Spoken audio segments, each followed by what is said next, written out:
नमो अरहन्ताणं नमो सिद्धाणं नमो आयर्याणं नमो उवज्जायाणं नमो लोये सवसाहूणम्।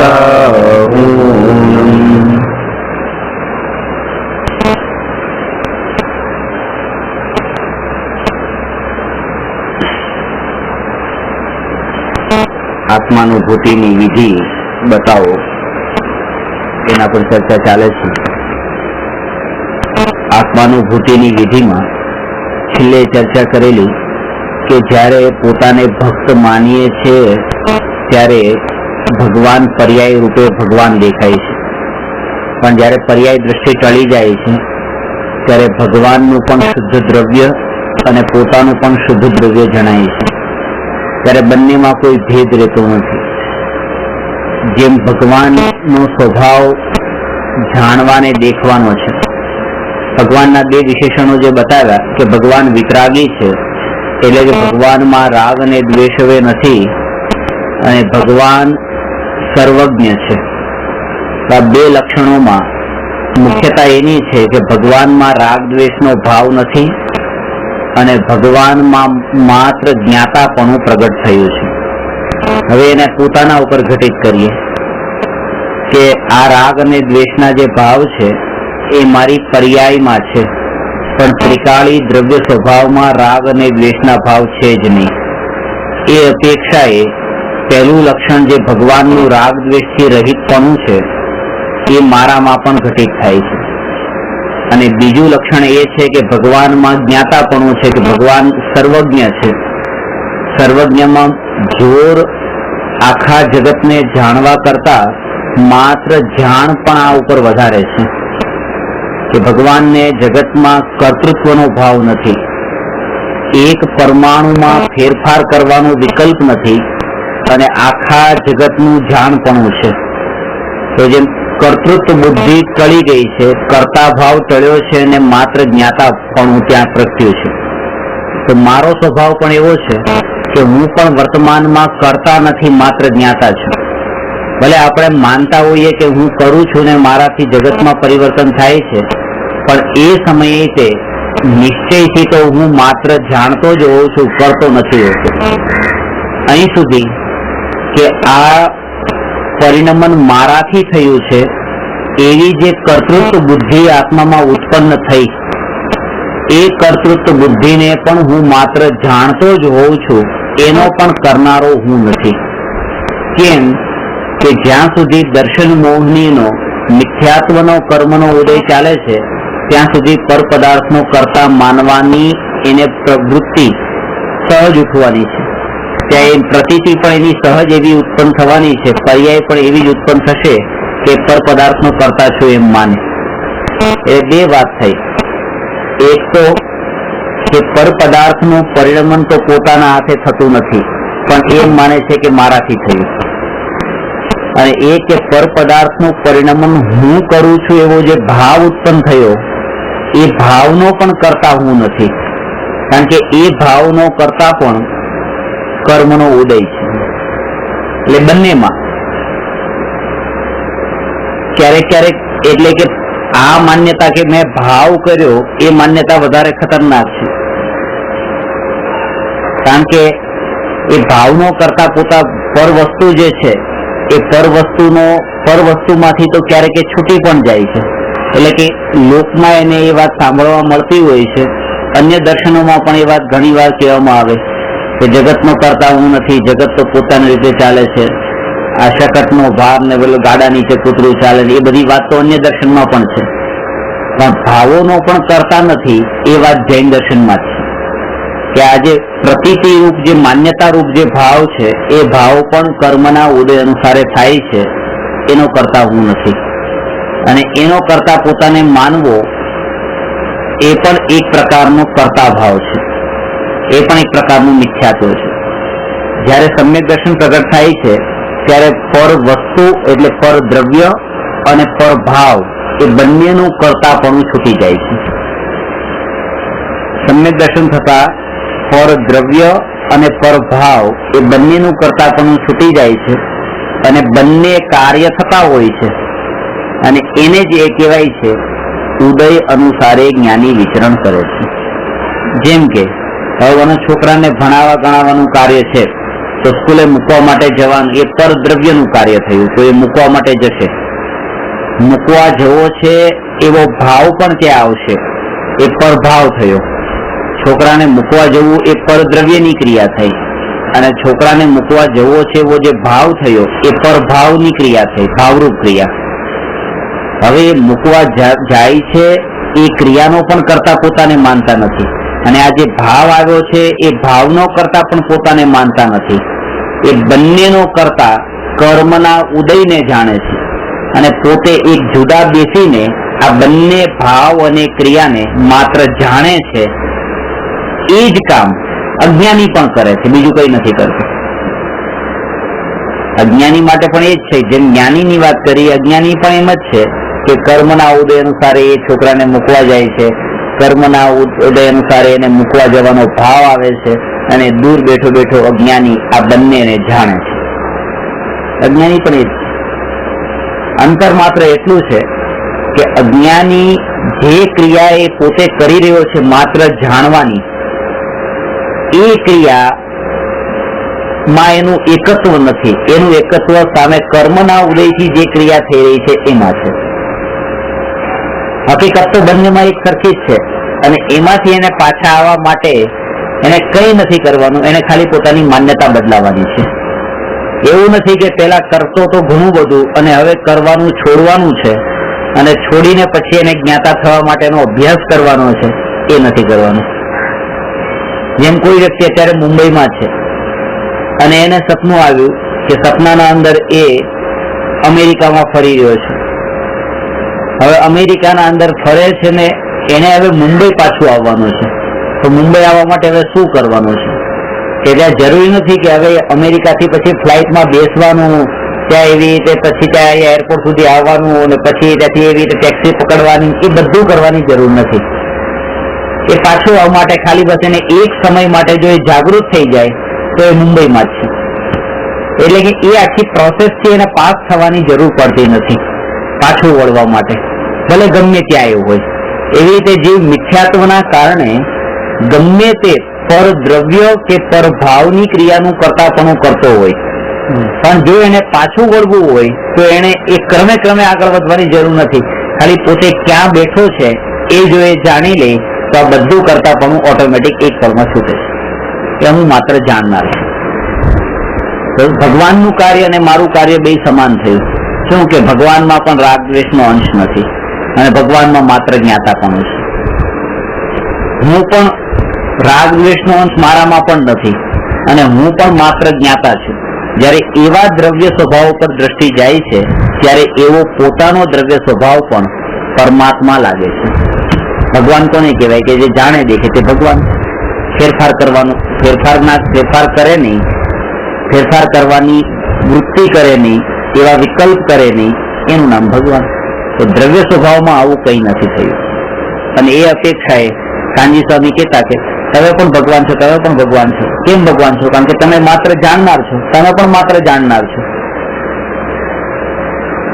તો તમને એવો વિકલ્પ આવ્યો કે લાવ હું ગાયને મારી નાખું, તો હું તમને એ દ્રષ્ટિએ જોઈશ જ નહીં, કારણ કે એ તમે કરતા જ નથી. એ તો કર્મનો ઉદય એવો છે કે એના કારણે આ વિકલ્પ થયો છે. એ કર્મના ઉદયના કારણે થયો છે. તમે શું કર્યું? તમે કંઈ નથી કર્યું. એ જે ભાવ ઉત્પન્ન થયો છે એમાં તમે કોઈ પણ રીતે રિસ્પોન્સિબલ નથી. તમે માત્ર એના જ્ઞાતા જ છો, તમે ભાવ ઉત્પન્ન નથી કર્યો. એનો કરતા કર્મનો ઉદય છે. એવી રીતે કોઈને બચાવવાનો ભાવ આવે છે, કોઈને હિંસા, જૂઠ, ચોરી, કોઈ પણ પ્રકારના પાપના પુણ્યના ભાવ ઉત્પન્ન થાય તો એના ઉપર એને દોષ નથી આપવાનો કે આ કેવો છે, એ જવાબદાર નથી, એનો ઉદય એવો છે. તો એના કારણે શું થશે કે એ તો શું છે, એનો રોલ શું છે? એનો રોલ માત્ર જાણવાનો છે, અને જાણવાનો છે એવો જેનો રોલ છે એ ભગવાન છે. તો આ આત્મા ભગવાન છે, આ આત્મા પણ ભગવાન છે. ત્યારે પ્રત્યેક આત્મા ભગવાન લાગે છે.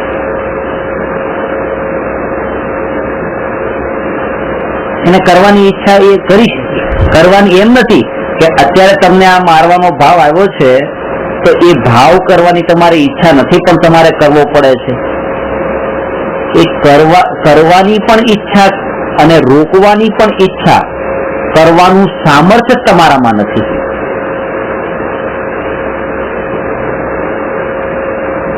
એ કોઈ જીવને મારવાની ઈચ્છા કે નથી મારવો એવી ઈચ્છા, આ બંને ઈચ્છા કરવાનું સામર્થ્ય તમારામાં છે જ નહીં. તો જેવો ઉદય હશે એવા ભાવ થશે. તો પુરુષાર્થ ક્યાં? કે પુરુષાર્થ માત્ર એટલો કે તમે આ વાતને જાણો કે આ ઉદય અનુસારે થઈ રહ્યું છે, હું એનો માત્ર જ્ઞાતા છું. આ જ પુરુષાર્થ, બસ આ જ પુરુષાર્થ. અને આ જ્ઞાતાપણાના બળ ઉપર, કારણ કે તમે એકત્વ કરતા હતા કરતાપણા ઉપર કે આ હું કરી રહ્યો છું, એમાંથી હવે જ્ઞાતા થઈ ગયા કે આ ઉદય અનુસારે વિકલ્પો ઉઠે છે, હું એનો માત્ર જાણનાર છું.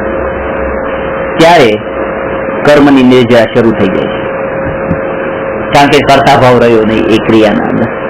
અને એ પોતાનામાં જ નહીં, આખા જગતના અંદર અનંત જીવ છે. અનંતે અનંત જીવમાં પરમાત્મા ત્યારે દેખાય છે, કારણ કે અનંતે અનંત જીવ ઉદય અનુસાર જ કરે છે, એ પોતે કઈ નથી કરતા.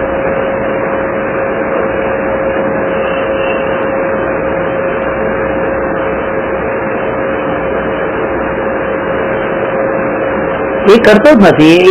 એને માત્ર તમે જયારે આત્માની દ્રષ્ટિએ જોવો છો ત્યારે પોતાના આત્મામાં એ આત્મા સંબંધી જે વિકલ્પ ચડે છે એ આ રીતે સહજ ચડે છે.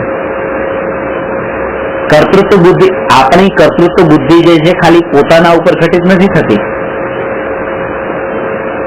કે જો મેં આ જીવને બચાવવાનો ભાવ કર્યો, મેં આ જીવને મારવાનો ભાવ કર્યો, તો આ ભાવ મેં કર્યો એવો કરતાપણાનો ભાવ કર્યો ને. આ અનંતાનુબંધી કષાય અને મિથ્યાત્વ બંને એક સાથે જ હોય છે. એ જયારે હું એમ માનું છું કે આ ભાવ મેં કર્યો મારવાનો, એ સમયે મારી અંદર એ માન્યતા પડેલી છે કે આ જગતમાં જે જીવોમાં ભાવ ઉત્પન્ન થાય છે મારવાનો, એ જ કરે છે, બીજા કોઈ નહીં. કારણ કે જે અહીંના ભાવોનો કરતા પોતાને માનતો હોય, તો અહીંયા જે ભાવ ઉત્પન્ન થયા બીજા જીવમાં એનો કરતા એને માનશે. ત્રીજા જીવમાં જે ભાવ ઉત્પન્ન થયા એનો કરતા એને માનશે. અને જે અહીંયા પોતાને જ જે જ્ઞાતા માને કે આ ભાવનો કરતા હું નહીં, કર્મનો ઉદય, તો એ બીજા જીવમાં પણ એને માનશે કે આ કર્મનો ઉદય છે, એ તો એનો માત્ર જ્ઞાતા છે. આ પણ કર્મનો ઉદય છે, એનો જ્ઞાતા છે. જેને પોતાનામાં જ્ઞાતાપણું પ્રગટ થયું છે એને આખા જગતના બધા જીવોમાં જ્ઞાતાપણું દેખાય છે, કરતાપણું કરે છે. અને એ અપેક્ષા એ કહેવાય છે જેને એકને જાણ્યું એને સર્વને જાણ્યું. કારણ કે પોતાને જ જ્ઞાતા તરીકે જાણે તો બીજાને કરતા કેવી રીતે જાણે? બીજાને પણ એ જ રીતે જ્ઞાતા જાણશે. અને પોતાના ભાવોનો કરતા ઉદયને જાણે છે તો બીજાના ભાવોનો કરતા પણ ઉદયને જાણશે.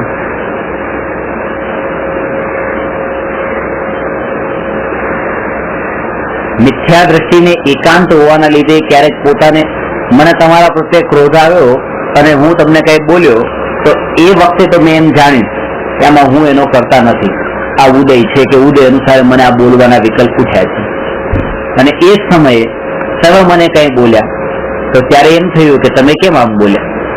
પછી સામો જવાબ આપો છો, તમારે ચૂપચાપ સાંભળી લેવું જોઈએ કે નહીં. ત્યારે પણ એટલી જ તે સ્ટ્રોંગનેસ કે જેમ હું અહીંયા ઉદય અનુસાર બોલ્યો છું, તો ત્યાંથી પણ જે શબ્દ નીકળ્યા છે એ ઉદય અનુસાર નીકળ્યા છે.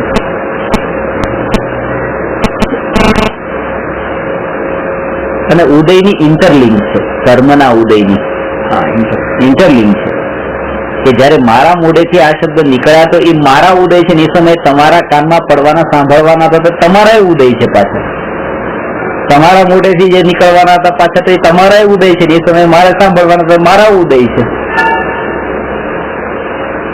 જયારે કોઈ એક ઘટના માટે કોઈ એક જ કારણને જવાબદાર માની લઈએ છીએ ત્યારે પૂરો કર્તૃત્વનો બોજ એના ઉપર નાખી દઈએ છીએ અને એ પણ પોતાને જે રીતે અનુકૂળ લાગે એ રીતે જ કરીએ.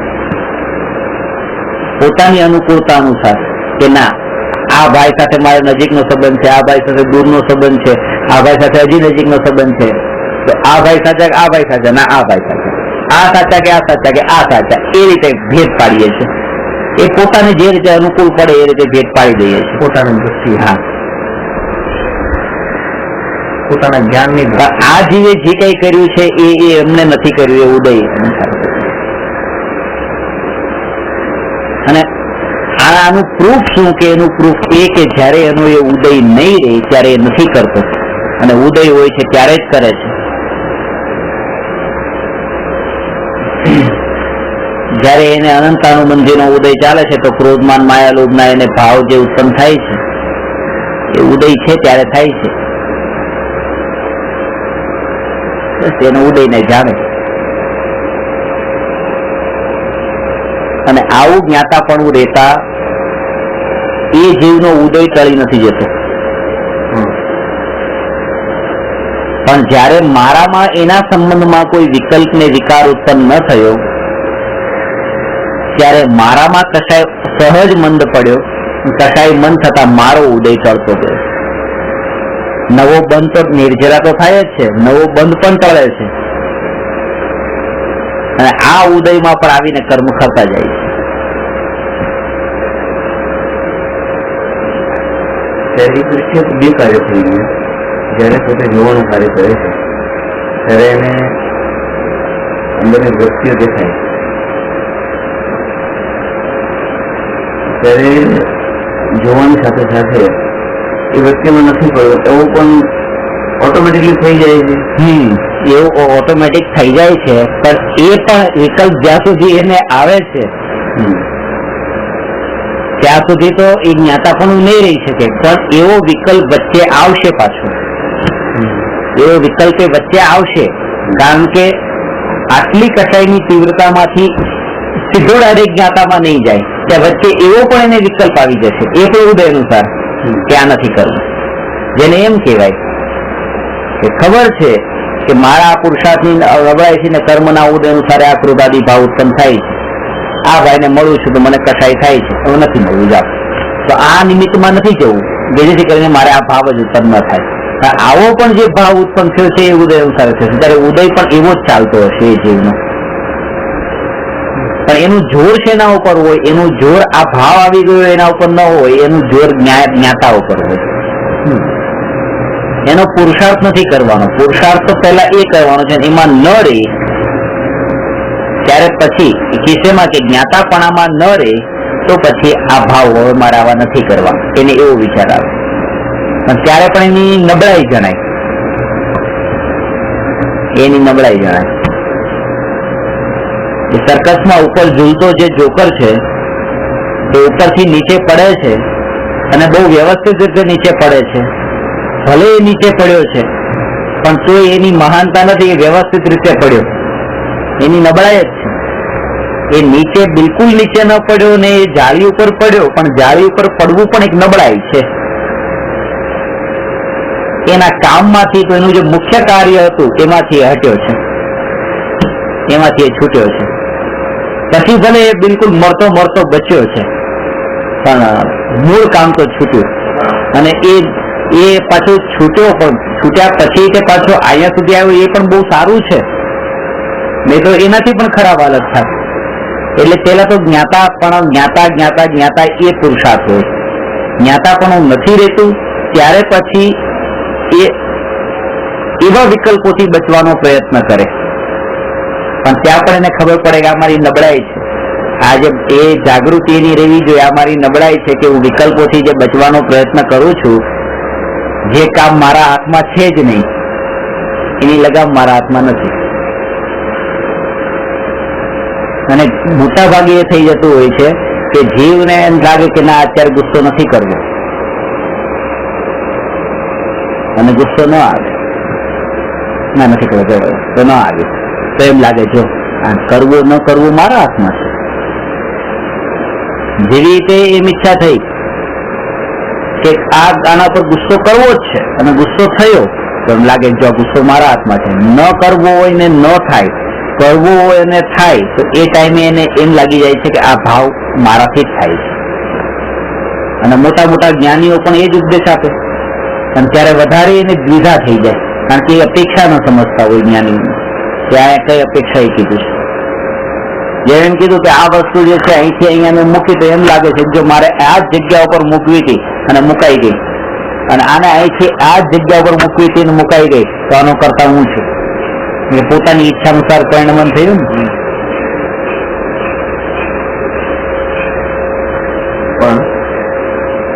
પણ એવી જ રીતે અહીંયા લેવાનું કે જેમાં વસ્તુના અંદર એ વસ્તુનું પરિણમન જેમ છે મારી ઈચ્છાથી નથી થયું, પણ એને પોતાની ઈચ્છાથી ઈચ્છા અહીંયા અને વસ્તુનું પરિણમન બે મેચ થયું તો એનો કરતા પોતાને માની લીધો. એવી જ રીતે આ ભાવોમાં એવું કરે છે કે જેવી ઈચ્છા હોય છે ને એવા ભાવો થાય છે. એમ લાગે આ બધા ભાવો તો હું જ કરું છું, તો મારે જ છોડવાના છે. કે ભાઈ મારે છોડવાના જ નથી, કારણ કે હું એનો કરનારો જ નથી. મારે ભાવોને છોડવાના જ નથી, મારે ક્રોધને છોડવાનો જ નથી, કારણ કે હું એનો કરનારો જ નથી. હું એનો માત્ર જ્ઞાતા. તો જ્ઞાતા જતા દ્રવ્યો પર દ્રષ્ટિ ગઈ અને દ્રષ્ટિ જતા એ ક્રોધ રહે જ નહીં. પણ ક્રોધ કરવાનો નથી એ ભાવથી ક્રોધ ટળતો નથી, પણ ઉલટી કર્તૃત્વ બુદ્ધિ પોષાઈ જાય છે. કર્તૃત્વનો ભાવ તો રહ્યો જ છે કે પેલા કરવો છે એનો કરતા બનતો, તો હવે નથી કરવો એનો કરતા બન્યો. પણ બે વખતે ઉદયના ખાતામાં આ કામને નહીં નાખ્યું.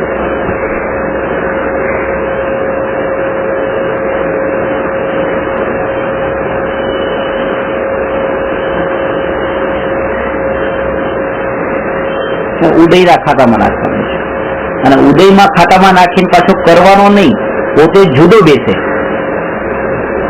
કર્મનો ઉદય ચાલતો હોય ને ક્રોધ નથી કરવો, એ કામ કરવા કરતા કર્મના ઉદયના કાળે ક્રોધ કરી નાખવો, આ બે કામ. હવે તમે જો પાણીનો વહેતો પ્રવાહ છે, એ નદીના પ્રવાહમાં કોઈ વ્યક્તિ એની સામે ચાલવાની કોશિશ કરે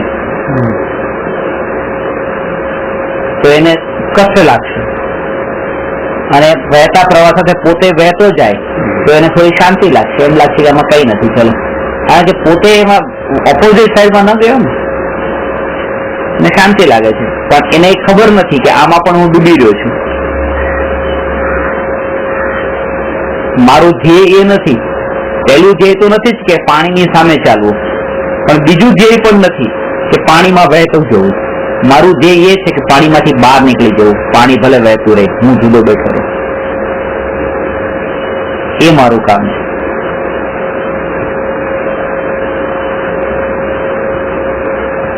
અને જે સાધનાની વિધિ બતાવે કે તમને એમ કે આ શરીરની જે પીડા થઈ રહી છે તમે એને બસ માત્ર જો, આ વેદના થાય છે એને જો, એના માત્ર જ્ઞાતા એને જોઈ રાખો. એને જોઈ રાખશો તો તમે ઉદયની સાથે બસ વહી રહ્યા છો, પણ એનાથી છૂટા થઈ જાઓ કે આ મને થતી જ નથી અને હું માત્ર જાણનાર, તો તમે એનાથી જુદા થઈને એના જ્ઞાતા રહ્યા.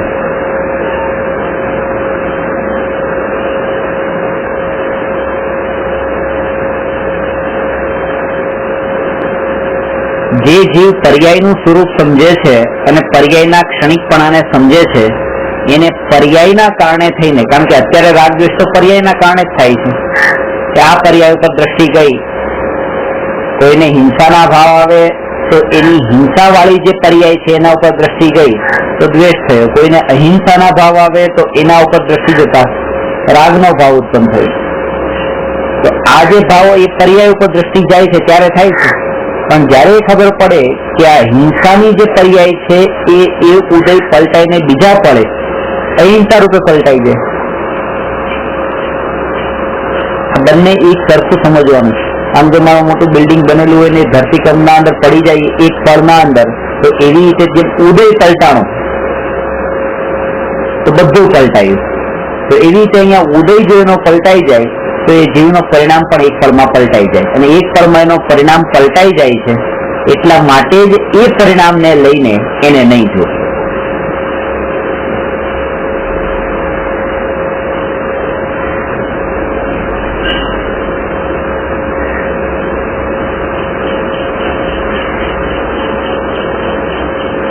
શાસ્ત્રોમાં આવે છે ભરત ચક્રવર્તીના 32,000 પુત્રો નિગોદમાંથી નીકળીને મનુષ્ય થયા એ જ ભવે મુનિ દીક્ષા અંગીકાર કરીને મોક્ષે ગયા.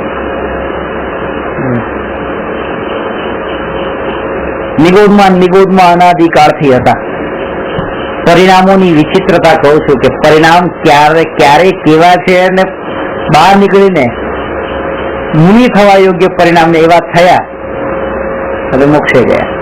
સ્વર્ગ ને નરક તો જોયું જ નહીં. નિગૂઢ હતા, તિર્યંચ ગતિમાં હતા, તેથી મનુષ્ય છે.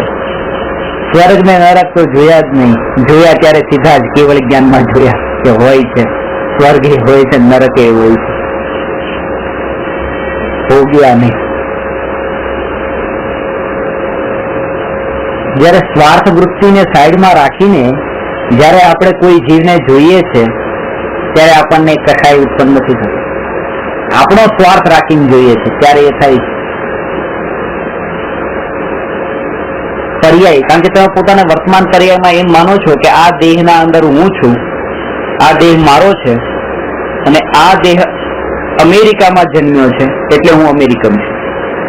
પેલા તો આ પર્યાયમાં એકત્વ માન્યું અને એ દેહનો જન્મ જ્યાં થયો એ દેશમાં એકત્વ થયું. આ દેશ મારો અને એ દેશનો જે વિરોધી એ મારો વિરોધી, અને એના કારણે અનંતાનુબંધી કસાયની પરંપરા ચાલે છે. અને જયારે એનાથી જુદો કરીને જોઈએ કે અત્યારે જો મારું મરણ થાય અને અફઘાનિસ્તાનમાં મારો જન્મ થાય તો, અને એવું થઈ શકે છે, આ મારો નેતા થઈ જાય. બસ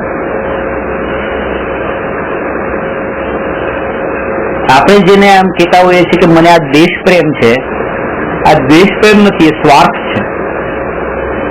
એ સ્વાર્થ છે. કારણ કે એનો ભરોસો નથી. એ જેમ આ દેશ માટે બલિદાન આપવા માટે તૈયાર છે, કારણ કે વૃત્તિ એના અંદર બલિદાન આપવાની છે. અમેરિકા માટે બલિદાન આપવાની વૃત્તિ નથી. હું જ્યાં રહું ત્યાંનો ગુલામ થઈ જાઉં અને એના માટે બલિદાન આપી દઉં, એવી એના અંદર વૃત્તિ છે.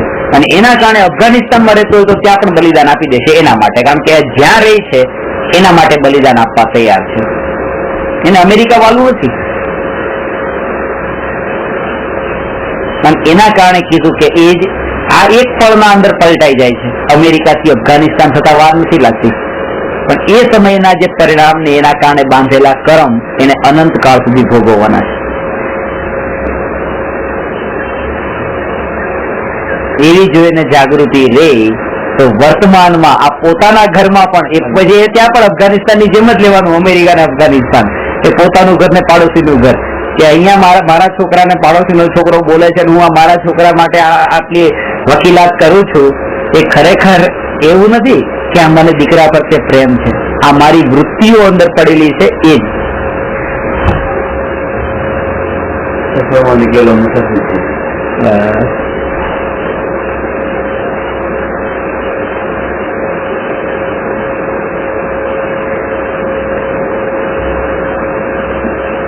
સંયોગોને તમે દૂર નહીં કરી શકો. સંયોગોને સંયોગ રૂપે જાણો, એમાં સાથ વૃત્તિ ન થાય એનું ધ્યાન રાખો. કારણ કે જયારે સાથ થાય છે સંયોગો તો કોઈ પણ દે. મુનિરાજ સાથ છોડીને વનમાં જાય છે, સંયોગ છોડતા નથી. સંયોગ તો રહેવાનો છે. અહીંથી આ ઘર હતું, પત્ની પુત્ર બધા સાથ છોડી દીધા, વનમાં ગયા. વનમાં તે ઝાડ પાનનો સંયોગ તો રહ્યો. અહીંયા ટેબલ ખુરશીનો સંયોગ છે, ત્યાં ઝાડ પાનનો સંયોગ છે. એટલે તમારી આજુબાજુમાં જે છે આ સંયોગો એ તો ત્યાં પણ રહેવાના છે, પણ ત્યાં સાથ નથી હવે, કે જેમાં કોઈ એવી વસ્તુ નથી કે જેમાં એ જ્ઞાનીને મારાપણાનો ભાવ હોય. જે સંયોગ છે એ સંયોગમાં મારાપણું થવું, એનો મતલબ એ સંયોગ તમારો સાથી બની જવો. અહીંયા આમ તો એમ ફેમિલીમાં રહેતા હોય, આ મુનિ આપણી વાત કરીએ છીએ, દ્રષ્ટિમાં બધું આવે છે. એ જ છે કે અહીંયા પણ તમે જયારે રહો છો ત્યારે તમે સંયોગની જેમ જ રહો, સાથ વૃત્તિ છોડી દો. તો ત્યાં જવાની જરૂર તો નથી. ત્યાં ઓટોમેટિક જવા છે, પછી જવાની જરૂર નથી એમ નહીં, ત્યાં ઓટોમેટિક જવા છે. અને એવો આગ્રહ પણ નથી કે ત્યાં રહેવા છે. આહાર આદિ માટે પાછું અહીંયા આવે છે પણ ખરું ક્યારેક ઉદય અનુસાર, પછી ત્યારે તમે કરતા નથી રહેતા ને, આગ્રહ નથી રહેતા. અત્યારે તો આગ્રહ છે કે મારે રહેવું જ છે.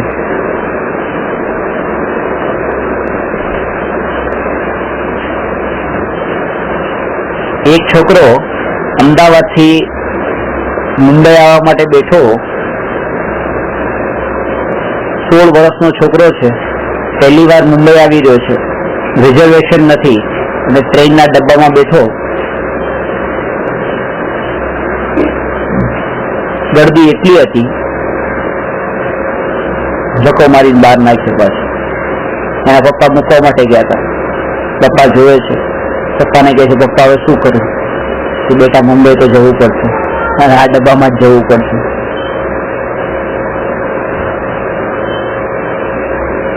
પપ્પા કેવી રીતે જાય? સાયકલથી ચિંતા નહીં કર. પપ્પા એક ધક્કો માર્યો, દરવાજો બંધ થઈ ગયો. દીકરો સવારમાં, રાત પડી ગઈ, દીકરો સવારે મુંબઈ પહોંચી જશે, ઘરે આવી જાય. ઘરે આવ્યા છે, ઉદાસ ઉદાસ બેઠા છે. પત્ની પૂછે છે, કેમ શું થયું?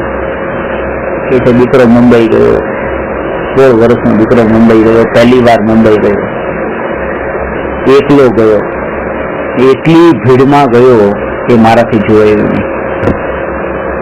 તો પત્ની કહે છે, એક બાજુ એમ કહો છો એકલો ગયો અને એમ કહો છો કે આટલી બધી ભીડમાં ગયો, તો ભીડ હતી તો એકલો ક્યાં હતો? આવા વિરોધી વાક્ય કેમ? અને એનો કહેવાનો અર્થ એ છે, એકલો ગયો એટલે કોઈ સાથ નતો, અને આ ભીડમાં ગયો એટલે આટલો સંયોગ હતો. કહેવાનો અર્થ એ છે કે આ ઘર, પુત્ર, પત્ની, પરિવાર પણ સંયોગ બની જવો જોઈએ, જે વર્તમાનમાં સાથના રૂપમાં લાગે છે, તમારો લાગે છે.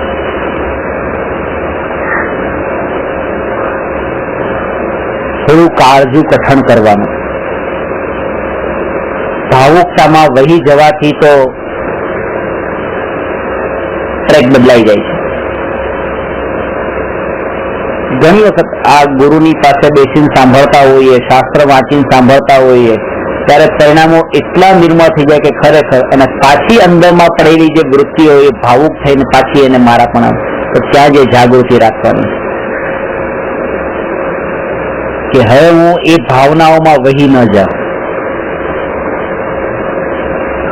ત્યાં પણ આ વાતની જાગૃતિ મને રહે કે હું એનો માત્ર જ્ઞાતા છું. એને છોડવાની વાત અત્યારે કરી જ નથી અને ક્યારેય કરી નથી. તમે એને છોડી જ શકતા નથી. તમે કોને છોડો? જેને તમે ગ્રહણ કર્યું હોય. તમે ગ્રહણ જ નથી કર્યું. જયારે તમને છોડવાનો ભાવ આવે ત્યારે તમારો ભાવ તો, તમારી દ્રષ્ટિ તો એના ઉપર જ રહી. અને એવા કેટલાય છે જે છોડનારા. શરીરથી છોડ્યું, ભાવોથી છોડ્યું નહીં, દ્રષ્ટિ ક્યાં રહી ગઈ અને ઉલટા સુખી થવાના બદલે દુઃખી થઈ ગયા.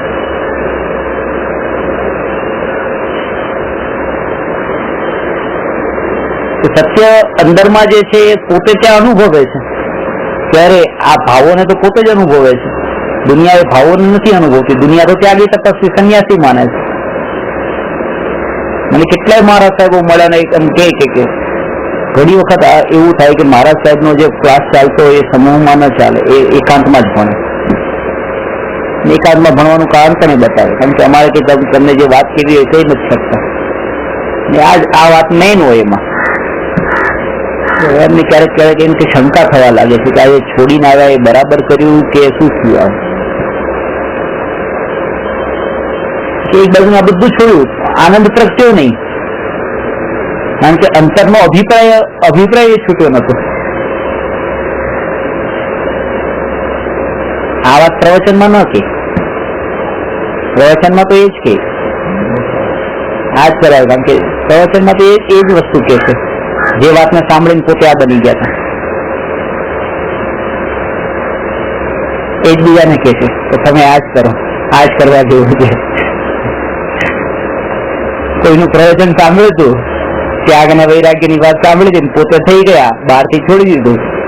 બીજાને એમ નહીં કે તમે આ નહીં કરો, બીજાને તો એ જ કે છે કે તમે આ જ કરજો. અંદરનું જે સત્ય છે એ સત્ય પોતે જ ભાવોથી અનુભવે છે. એટલા માટે કીધું કે ત્યાગ અને ગ્રહણ કરવાની વાત જ નથી. અહીંયા વાત એ છે કે પોતાની અંદરની જે ભાવની, અંદરની જે મનોદશા છે એની અંદર જ તે પોતે પોતાને ચકાસતો રહી કે હું આમાં કેટલો વહી રહ્યો છું. અને એની ખબર પડશે કે વહી રહ્યો છું કેટલો, એને માપન કે એટલી જ આકુળતા વધારે હશે. જેટલી આકુળતા ઓછી હશે એટલા તમે ઓછા વહી રહ્યા છો એમ સમજજો. વહેવાનો અર્થ કેવી રીતે ખબર પડે? બાજુમાં જ બેઠા હોય.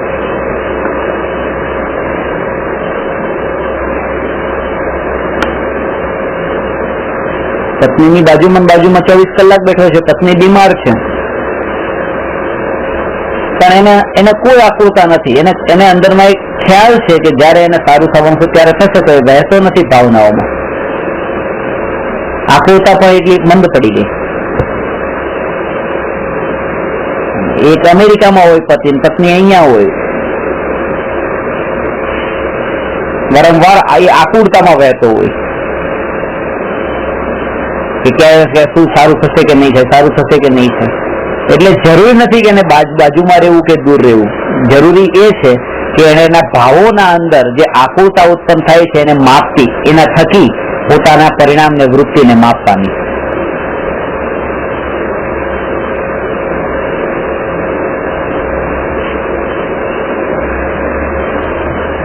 આમ દૂર હોય તો વધારે આકુરતા હોય. અનંતાનુબંધી કસાયના કારણે, કારણ કે ત્યાં એને એ છે કે હું કરતા છું, હું એનો કરતા છું અને હું એની બાજુમાં નથી. જો હું હોત તો કંઈક કરે, એની આકુરતા એને છે. બાજુમાં હોય તો હું છું ને, પેલી એક આશા છે, એક આશાના સહારે ત્યાં જીવે છે, હું હોત તો કંઈક કરે. અને અહીંયા છે ત્યારે એ આશા પણ રહી નથી, ત્યારે એ સંબંધી આકુરતા પણ રહી નથી, આશા કરી ગઈ.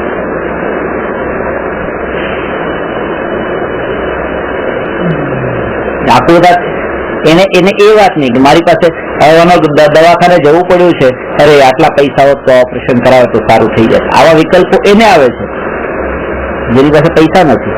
પૈસા છે તો ઓપરેશન કરાવી નાખે છે, અને વિકલ્પ જ નથી.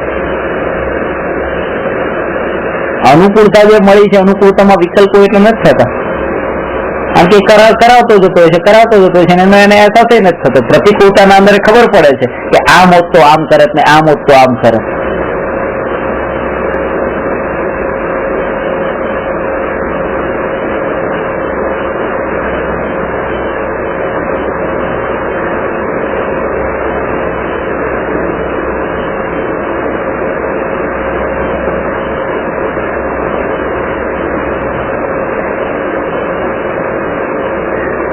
હસબન્ડ આ બોગીમાં હોય, આ ડબ્બામાં હોય, વાઇફ ને બીજો ડબ્બો મળ્યો હોય, ટ્રાવેલિંગ કરતા હોય. હસબન્ડ વારંવાર એક સ્ટેશન એની પાસે જતો રહેશે, છે કે નહીં, બરાબર છે, બરાબર છે. અરે બસ જોઈને આવશે. બસ એ દૂરી છે ને ત્યાં વિકલ્પ છે. વિકલ્પ એનું નામ જ છે કે દૂર હોય ત્યારે નજીકનો વિકલ્પ, નજીક હોય ત્યારે દૂરનો વિકલ્પ.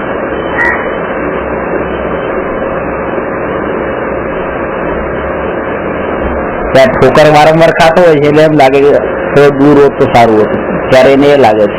દૂર જાય ત્યારે એમ લાગે નજીક હોત તો સારું હતું. એનો જે વિચાર ચાલતો હોય છે એનો વિચાર ખાલી સંયોગ ને વિયોગ એના સંબંધમાં જ ચાલતો હોય છે.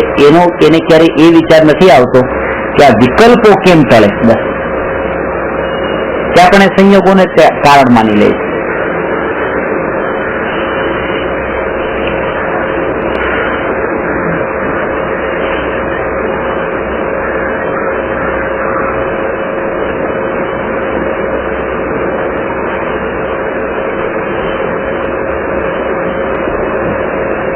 પહેલા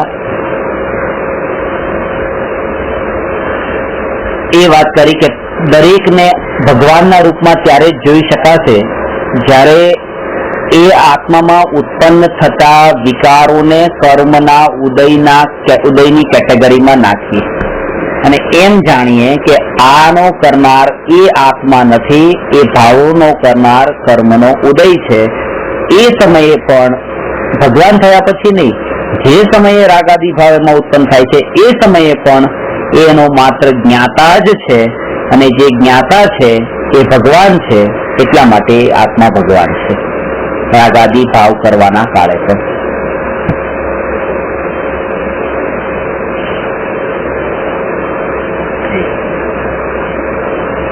એ સમયે તો એ કર્યો છે તો એટલા સમય પૂરતો તો એને એનો કરતા કહો, એટલા સમય પૂરતો. એક સમય પૂરતો જે છે આગલા સમય તો એ છે જ નહીં. આગલા સમયે તો કર્મનો ઉદય પણ એનો કરતા નથી, કારણ કે કર્મનો ઉદય જ નથી. એ ઉદય તો જતો રહ્યો, હવે તો નવો ઉદય આવ્યો. આ જે ભાવો ઉત્પન્ન થાય છે એકના એક થોડા છે, એ ભાવો નવા નવા છે, તો એના માટેના ઉદય પણ નવા નવા છે. બીજા સમયે ભાવ પણ નથી, બીજા સમયે ઉદય પણ નથી, બીજો સમય જ નથી. વિકલ્પો એના સંબંધમાં એ થતા હોય છે.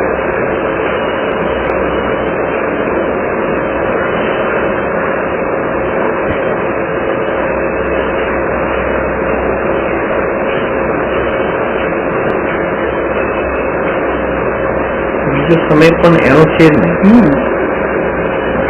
એ પર્યાય નથી. બીજો સમય પણ ત્યાં, બીજો સમય પણ હવે ત્યાં રહ્યો નથી, નવો સમય આવ્યો ને. નવો હા, એ વર્તમાન. એમ કે આ આગલા સમયને એ 12 ને 1 છે, અત્યારે 12 ને 2 થઈ, 12 ને 2 થઈ, ત્યારે 12 ને 1 ની 1 થયેલા રાગદ્વેષ નથી, 12 ને 1 થયેલા ઉદય નથી, કારણ કે 12 ને 1 જ નથી.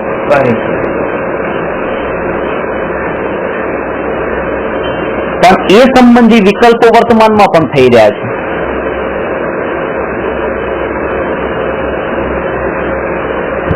જોડાણ થઈ ગયું, એ ધારા આવી ગઈ, જોડાણ થઈ.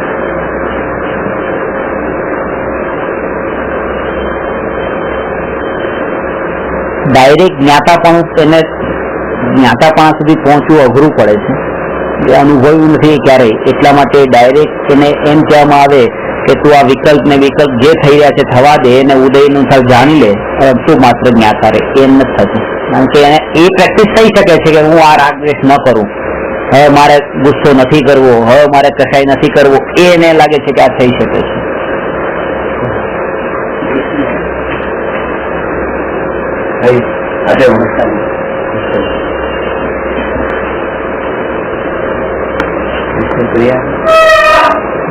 नहीं है आपकी खुशी से तो पाएंगे। जो मैंने कहा था मैंने कहा हाँ नहीं आ रहे होंगे।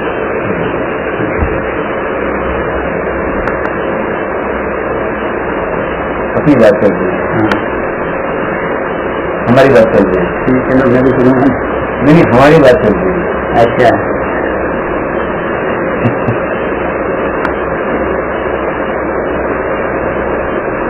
એટલે એ પર્યાય એની એક સમય અવસ્થા, એક સમય પૂરતી છે, આગલા સમય અવસ્થા છે નહીં. એના કારણે થઈને આપણે એ એક જ અવસ્થાને લઈને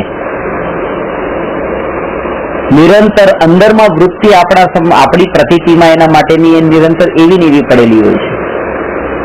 રાવણને સીતાનું અપહરણ કરવાનો જે ભાવ આવ્યો તો એ તો એક સમયનો વિકલ્પ હતો ને, એ વિકલ્પ તો ગયો, પણ એના એ ભાવના લીધે આપણા આત્મામાં એ આત્મા પ્રત્યેના જે ભાવો છે એ નિરંતર અંદર પડેલા છે કે આ આત્મા એટલે આવો, એ અંદર ફિટ થઈ ગયું. પણ એના પછીની અનંત પર્યાયો વીતી ગઈ. એ પર્યાયોમાં એને શું કર્યું કાંઈ આપણને કોઈ કન્સર્ન નથી, કારણ કે અહીંયા આપણી વૃત્તિ છે કે બીજાના પ્રત્યેના વિકલ્પો કરવા, રાગ દ્વેષ કરવા.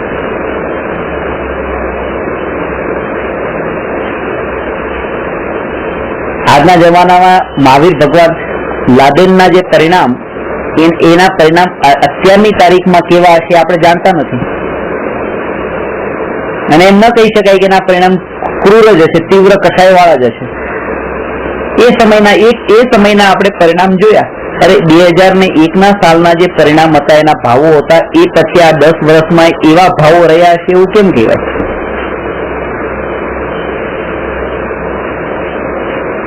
વર્તમાનમાં ધ્યાન, એને વર્તમાનમાં ધ્યાન નહીં આપો, વર્તમાનમાં પલટાયો હશે એને નહીં. આ તો વર્તમાનમાં ન પલટાયો હોય તો પાછો કસાય થશે. એને કોઈ પણ પ્રકારના ભાવ હોય, એ દરેક ભાવના કાળે બસ એક ભગવાન આત્મા છે. જેમ પોતાનો છોકરો છે એ ગાળ બોલે તો પણ મારો દીકરો જ છે, એ તોડફોડ કરે તો મારો દીકરો જ છે, એ તમારું કયું કરે કે ન કરે તોય મારો દીકરો છે. મેં ક્યારે તમારું અપમાન કરી નાખે તો મારો દીકરો છે. દીકરો તો દીકરો જ લાગે છે ને. તો એવી રીતે એ લાગવું જોઈએ કે આ કોઈ પણ પ્રકારના રાગના, દ્વેષના, હિંસાના, જૂઠના ભાવ કરે તો પણ આ એક આત્મા ભગવાન આત્મા છે.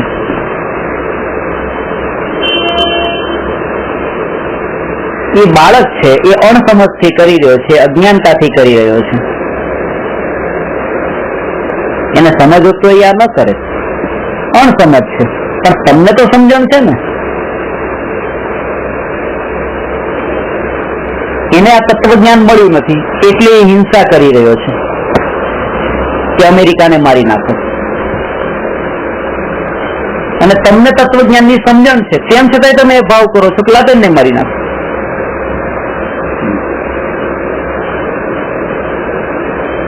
તો મોટી હિંસા તો પોતે કરી કે જે 10,000 ને મારવા વાળો જે છે, 10,000 ને મારવા વાળાને મારી નાખો, એ તો મોટી હિંસા થઈ ગઈ ને. બધાની હિંસાનો પોતે ઓનર થઈ ગયો.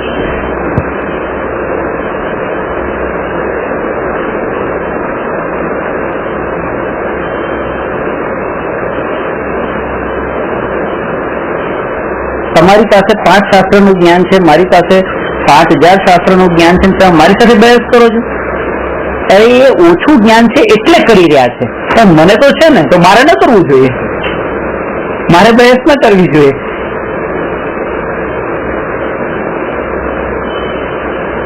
એટલે એ રીતે બીજાને ઓછી સમજવાળા જાણીને આપણે એની પાસે વધારે એક્સપેક્ટ કરીએ છીએ કે ઓછી સમજવાળાનું આચરણ વધારે ઊંચું હોવું જોઈએ. એ વિચાર નથી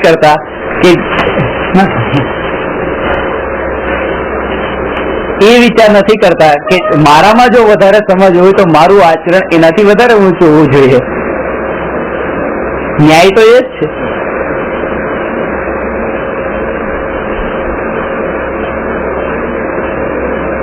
હું ગુરુ છું, આ બધા શિષ્ય છે.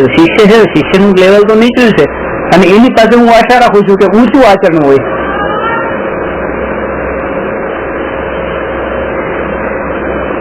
મેં તમને કીધું તું પાણી ગાળીને પીવાનું તમે પીવું છો કે નહીં, પોતે નથી પીતા, પણ એની પાસે અપેક્ષા રાખે છે કે એનું આચરણ ઊંચું હોવું જોઈએ.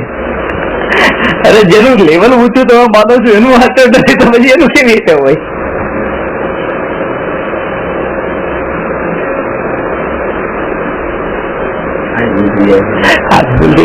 બીજા પાસે કોઈ અપેક્ષા, બીજા જીવના પાસે કોઈ અપેક્ષા રાખવાની નથી. કારણ કે એ તમારી અપેક્ષા પૂરી કેમ નહીં થાય? તમારી ઈચ્છાથી નહીં, એની ઈચ્છાથી પણ એની અપેક્ષા પૂરી નથી થતી. કારણ કે ઉદય ત્યાં હાજર છે. જયારે આપણે વારંવાર ઉદય કહીએ છીએ ત્યારે ઉદયાધીન થવાની વાત નથી કરતા, પણ એ વાતની જાગૃતિ અપાવવા માટે આ કહું છું કે તમે માત્ર જ્ઞાતા છો અને એનો કરતા ઉદય છે, ઉદયાધીન નહીં. ઉદયાધીન તો ત્યારે કહેવાય કે તમે તમારું નામ જ ન હોય, એમાં તમે કોણ છો એ વાતને બતાવવામાં જ ન આવતી હોય ને ઉદયને જ મુખ્ય રાખ્યો હોય. અહીંયા ઉદયને તો ઉદયનું કામ બતાવી દીધું અને પોતાનું કામ પાછું અહીંયા છે જ્ઞાતાપણાનું, એ પણ બતાવે છે.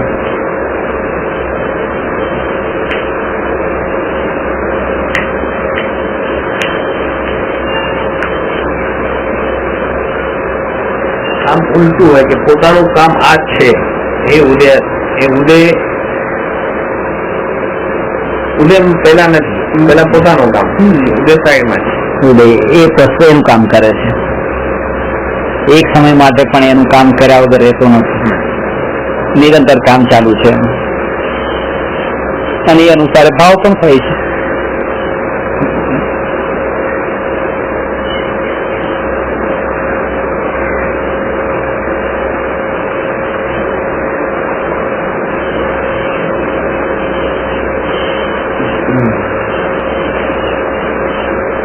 અમુક વખત પછી એ ઘટના પણ ભૂલાઈ જતી હોય છે.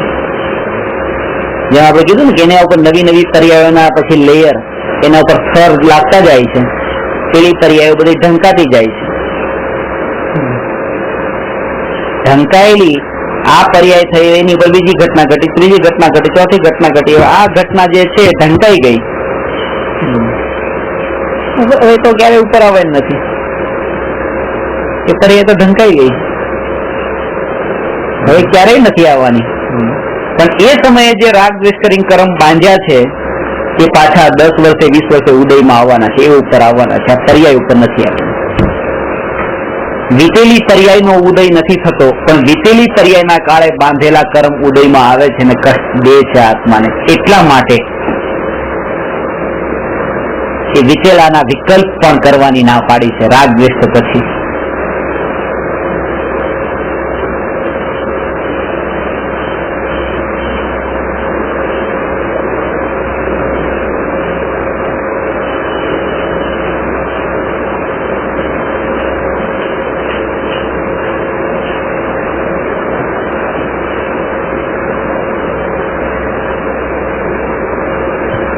તમે નાની પેલી બુકલેટ વાંચી છે આતંકવાદ ને અનેકાંતવાદ, તમને આપી હોય તો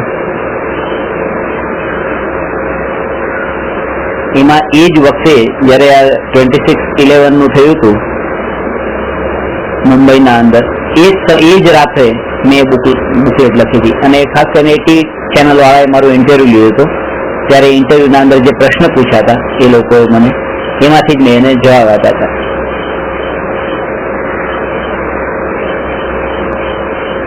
એમાં એના માટે આ વાત મેં કરેલી કે એ મારા માટે ભગવાન આત્મા છે. કેટલા સમજ છે એ વાતને? કોઈ નહીં. 100 માંથી માનો 99 નહીં સમજે ને એક એકાદો કોઈ સમજે તો આ કોણ સમજ? 99 નથી સમજવાના તો આમે નતા સમજતા, આમે નહીં સમજે. કોઈ મને કીધું આ બધું કહેવાની કઈ જરૂર નથી. આમે 99 તો નતો સમજતા પેલા અને પછી નહીં સમજે, પણ જે એક નતો સમજતો એ સમજતો થયો ને એ વખતે બસ મારું કીધેલું સફળ થઈ ગયું. પેલા તો આમે નહીં સમજીને એનું એ થતું હતું ને સાંભળ્યા પછી તો કઈ ખબર પડી ને કે ભગવાન ભગવાન શું છે.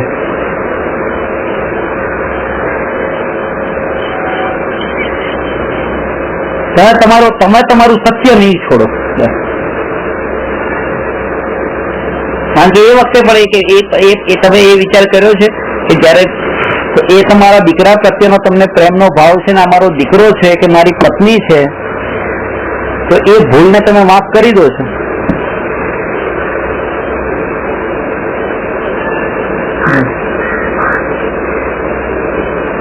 જવાબ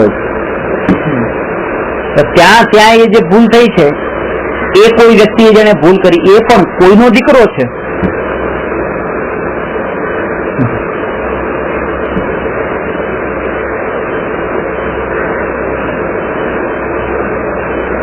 જેમ કે ને કે ચોરે એના છોકરાને ચોરી કરવાનું શીખાડતો નથી, પોતે ચોરી કરીને આવ્યો હોય પણ એના દીકરાને કહે છે બેટા તું ચોરી નહીં કરતો.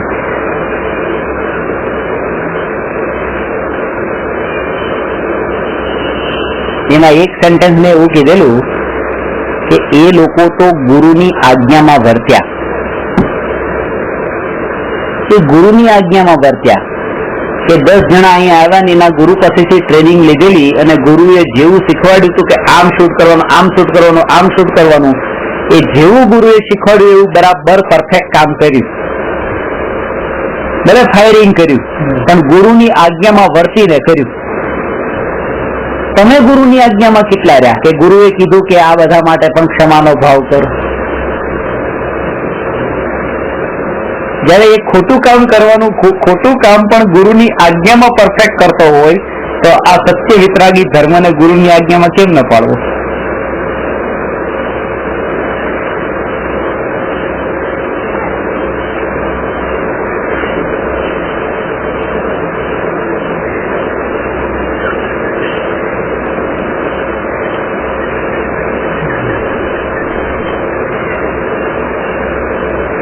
એ લોકો એમ કહે કે તમે આમ જો કરો તમને આવતા જન્નત મળશે.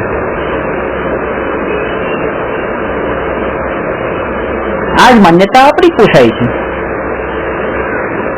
કે હું ગાડી લઉં તો મને સુખ મળશે, હું ઘર લઉં તો મને સુખ મળશે. કલ્પના છે, મળતું તો કઈ નથી. જેમ એની એક કલ્પના હતી એમાં આ કલ્પના છે. અહીંયા તો હું વારંવાર ઠોકર ખાઉં છું તો પછી મને મજા આવું છું. અહીંયા તો હજી પહેલી વખત ઠોકર ખાધી. એને ખબર છે કે એકની એક વસ્તુમાં નથી મળતું તોય પાછું એમાં ને એમાં જાઓ છો.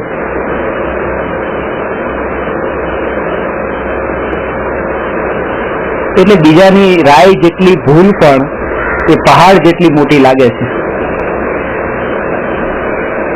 આ દ્રષ્ટિ જયારે ચડે ને ત્યારે દરેક આત્મા પરમાત્મા લાગે. આત્માનુભૂતિની વિધિમાં આ ખાસ પોઈન્ટ છે કે પ્રત્યેક આત્મા પરમાત્મા રૂપે જણાવવો જોઈએ અને એનો અભ્યાસ પણ એવી રીતે કરવો જોઈએ.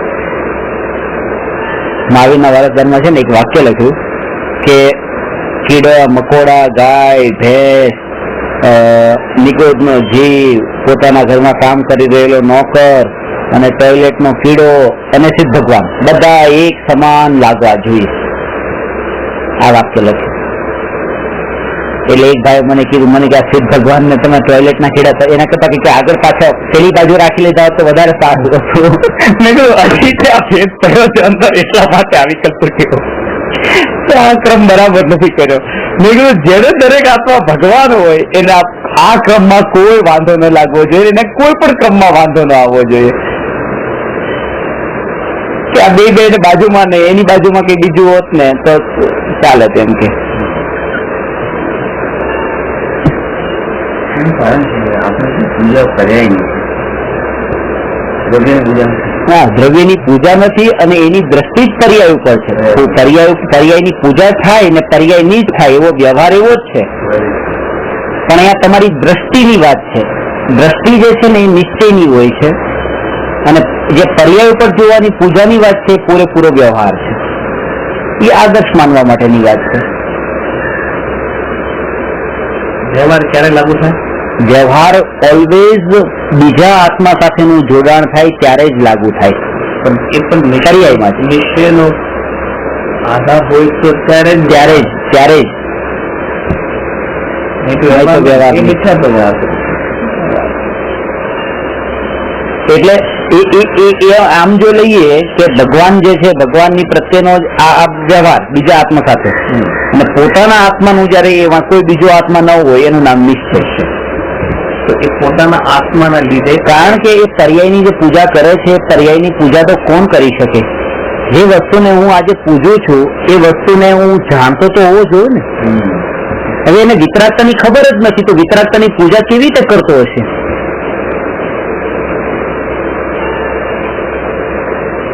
એ ધનની પૂજા કરે છે તો એને ધનની મહિમા છે. એને ખબર છે કે આના થકી આ મને મળે છે, આના થકી હું આ મીઠાઈ ખરીદી શકું છું, મીઠાઈથી મને એવો આનંદ આવે છે કે બધું એને વિચારોમાં પડેલું છે. એના કારણે એને ધનની પૂજા કરે છે. તો હું વિતરાગતાની પૂજા કરું ત્યારે એના ફળમાં અતિન્દ્રિય આનંદ હવે અતિન્દ્રિય આનંદની એને ખબર નથી, વિતરાગતાની ખબર નથી. ત્યારે એ રૂટીન થઈ જાય છે. હું જૈન છું ને વિતરાગતાની પૂજા કરવી જોઈએ. અને એટલા માટે જ કીધું છે કે સમ્યક દ્રષ્ટિને જ ખરી પૂજા હોય છે, મિથ્યા દ્રષ્ટિને પૂજા નથી હોતી. આગળ પ્રશ્ન આવશે. મિથ્યા દ્રષ્ટિને પૂજા હોય જ નહીં. મિથ્યા દ્રષ્ટિની નહીં, મિથ્યા દ્રષ્ટિને પૂજા ન હોય, સમ્યક દ્રષ્ટિને પૂજા હોય. પૂજાની વિધિ એક આમાં પૂજાની વિધિ એટલે એમાં એ નિશ્ચય આપણે દ્રષ્ટિથી વાત કરી છે. એ જ આ તો એ વાત કરી કે ખરેખર તો જ્ઞાનીને જ પૂજા હોય. એવી રીતે ખરેખર જ્ઞાનીને જ તે રાત્રિ ભોજન ત્યાગ, જ્ઞાનીને જ તે આ સપ્તવ્યસનનો ત્યાગ, એ બધું જ્ઞાનીને જ હોય. પણ એનો અર્થ એમ નથી કે અજ્ઞાનીએ આ બધું નહીં કરવું. વાત એમ છે હું જ્ઞાની થાવ ત્યારે બધું કરીશ એમ નહીં. પોતાની ભૂમિકા અનુસાર તો એ કરવું જ પાછું. યથાશક્તિ કીધું છે.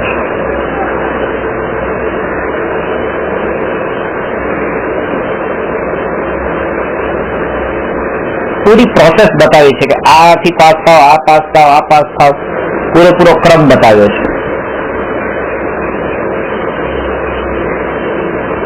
આત્માનુભૂતિ માટેનો અને એનાથી આગળ વ્રતાદી માટેનો પણ.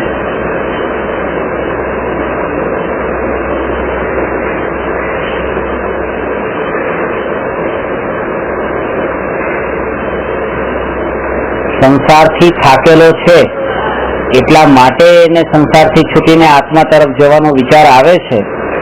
એ બરાબર છે. કોઈને પણ એવો વૈરાગ્ય આવે તો એવી રીતે જ આવે કે સંસારમાં કઈ નથી, સંસારમાં ખરેખર સુખ નથી, સંસાર તો બસ આ સ્વાર્થથી જ ભરેલો છે, એવો અહેસાસ થાય ત્યારે જ એ પાછો વળે. એ સારો લાગે તો પાછો વળે કેવી રીતે? એ તો સંસારનું અસલી સ્વરૂપ છે, એનાથી પાછો વળે.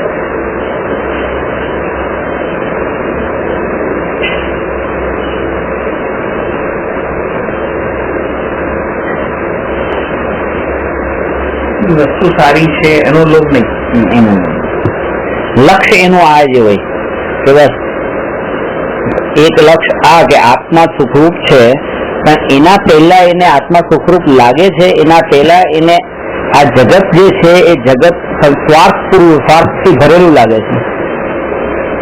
પણ છેલ્લે સુધી આરાધના એવી રીતે જ કરતા હોય છે, સંસારમાં સુખ નથી, સંસારમાં સુખ નથી, સંસારમાં સુખ નથી.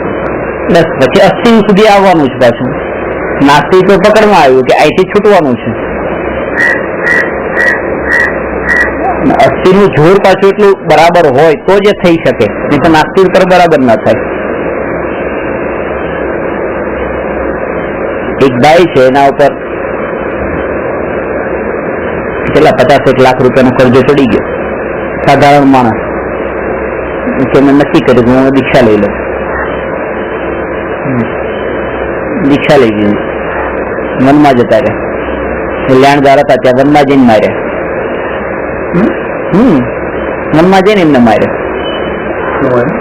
એમને જ માર્યા, સાધુ ને. તમારી ઉપર કરજો ચડી જાય તમે દીક્ષા લઈ લો. દીક્ષા વખતે નિયમ છે તમારા ઉપર કોઈ 1 રૂપિયા કરે જ ન હોય. પેલા એ તમારા ઇન્દોર ની બાજુમાં આવું થયું. આ યોગ્ય નથી, ના પાડી. એટલે કહેવાનો અર્થ કે તમે અસ્થિ હોય, નાસ્તિ થી તમે એકમાંથી છૂટી રહ્યા છો, પણ સામે તમારું પાકું ધ્યેય તમારું એ સાચું હોવું જોઈએ. તમારું ધ્યેય એવું હોય કે ચલો હજી 50 લાખ નહીં ચૂકવવા પડે ના કરી નાખીએ, એ ધ્યેય બરાબર નથી.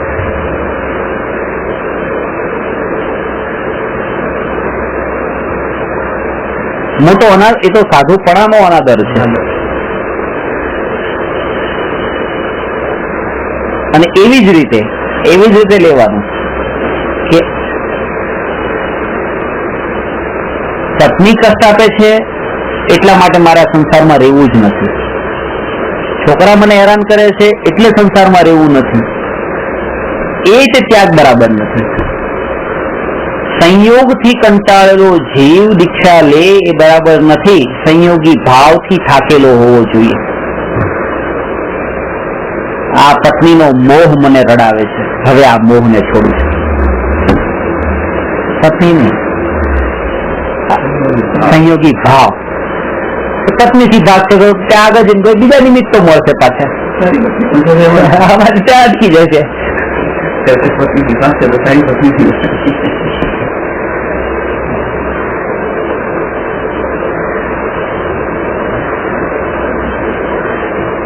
સંયોગો ભાવ અને એવું થતું હોય છે. દીક્ષા લીધી હોય અને પછી માનો કોઈ અફેર એવું થઈ જાય કે માનો કોઈ સાથે પ્રેમ થઈ ગયો, પ્રેમ થયો, લગ્ન કેમ કર્યા? પહેલા ભાવથી નતા થાક્યા, સંયોગથી કંટાળ્યા હતા, એનાથી ઉત્તમ સંયોગ મળ્યો. ભાવથી ક્યારે થશે? જયારે નિશ્ચયનો પૂરો, જયારે એને ખબર પડે ભાવ જ દુઃખરૂપ છે, સંયોગ નહીં ત્યારે. અત્યારે તો સંયોગ જ દુઃખરૂપ લાગે છે અને એટલા માટે બચવાની કોશિશ પણ સંયોગોથી જ કરે છે. આનાથી આમ જાવ, આનાથી આમ જાવ, આની પાસે રહો, આનાથી દૂર રહો ને, એ જ કોશિશ છે, કારણ કે સંયોગો જ એના વિચારમાં છે. અને એ સમય પણ એ પણ દુઃખી હોય છે, કારણ કે આ સંયોગોમાં ફેરફાર કરવાનો જે ભાવ છે ને, એ ભાવ જ એને દુઃખી કરતો હોય છે.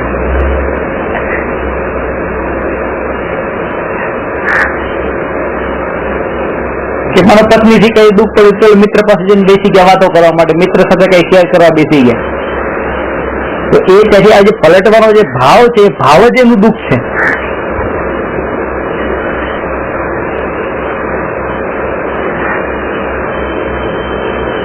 આ કેટલું કરવાવાળા તો પોતાની પરિણતિ દરેક જગ્યાએ ચકાસવી જરૂરી છે. માણસ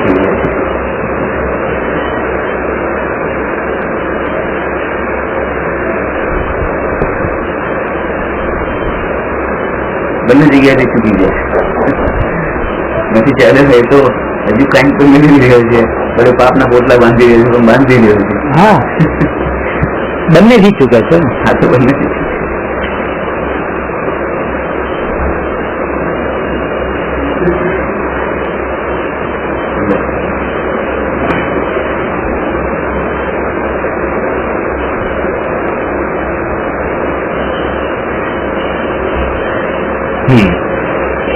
જ્યારે પોતાના અનાદિ અનંતપણાનો વિચાર કરે છે ત્યારે આ 5, 10, 25 વર્ષના જે સંયોગો છે એના માટે કર્મ મારે શા માટે બાંધવા, એવા પણ એને વિચાર આવે છે.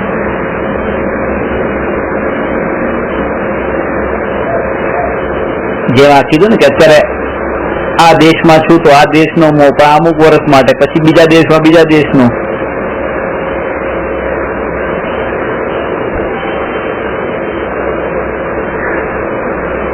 અત્યારે અમેરિકામાં આટલું મારાપણું છે કે હું અમેરિકાનો પ્રેસિડેન્ટ, મરીને પોતાના તે ટોયલેટમાં જો કીડો બને, અમેરિકાનું જે થવું એ થાય, મારે શું. દેશે નથી બદલાનો.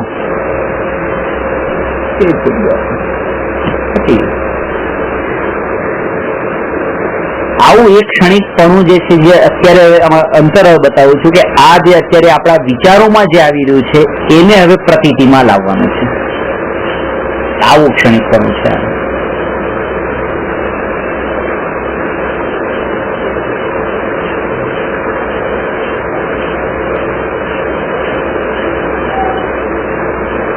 મશીન ગન લઈને મારનારા કર્મ જેટલા બાંધે છે એના કરતા ત્યાં વ્હાઇટ હાઉસમાં બેસીને જોનાર કર્મ વધારે બાંધે છે, કારણ કે એની અનુમોદના છે.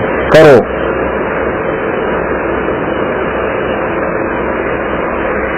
નોકરને કીધું જા કહી દે શેઠ નથી ઘરે, નોકરે કહી દીધું શેઠ નથી ઘરે. બોલ્યું તો એ હુકમ આઈનો.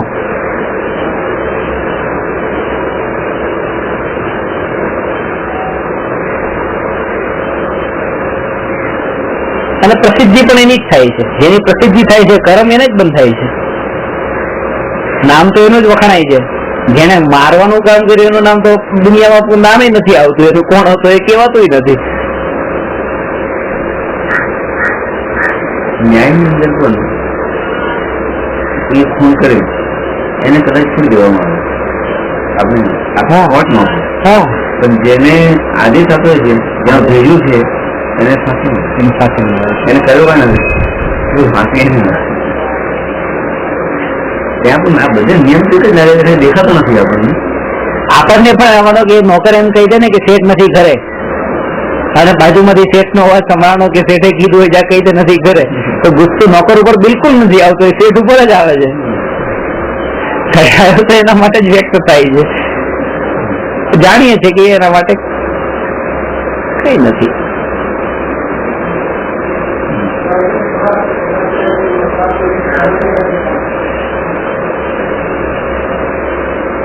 આને આત્મા ઉપર લેવાનું છે કે આ આત્માને જે કસાય ભાવ થઈ રહ્યા છે એનો કરતા એ નથી, ઓર્ડર કરનારો કોઈ બીજો છે. એ કર્મનો ઉદય છે, એ કર્મનો ઉદય છે. એમણે કઈ નથી કર્યું. તો વ્યર્થમાં એ આત્મા પ્રત્યે દ્વેષ નહીં કરો, કારણ કે એ આત્મા એનું કરનાર નથી. ઓર્ડર કરનાર કર્મનો ઉદય છે.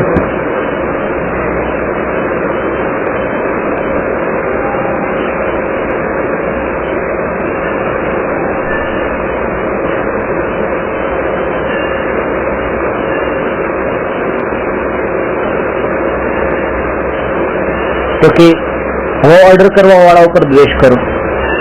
ટોડરમલજી બહુ સરસ વાક્ય લખે છે કે એક લાકડી લીધી અને પથ્થર લઈને પોતાના માથા પર પથ્થર માર્યો અને એમ કે આ પથ્થર કેવો છે, જો આના કારણે મારું માથું ફૂટી ગયું. પણ કે પથ્થરને મારનાર તો પોતે તું. એ રીતે જે ઉદયમાં આવેલા કર્મ છે એના ઉપર દ્વેષ નહીં કરો, કારણ કે એને ઉદયમાં ક્યારે આવે જ્યારે એને ભાવ કરીને બાંધેલા ત્યારે ને. તો પાછો આત્મા ઉપર આવશે કે તો આત્મા ઉપર કરું કે નહીં, કારણ કે એ ભાવે થઈ ચુક્યો હતો ને એ ઉદય બંધાઈ પણ ગયા હતા, એટલા માટે હવે કોઈના ઉપર નહીં કરે. એ વીતી ગયું હતું.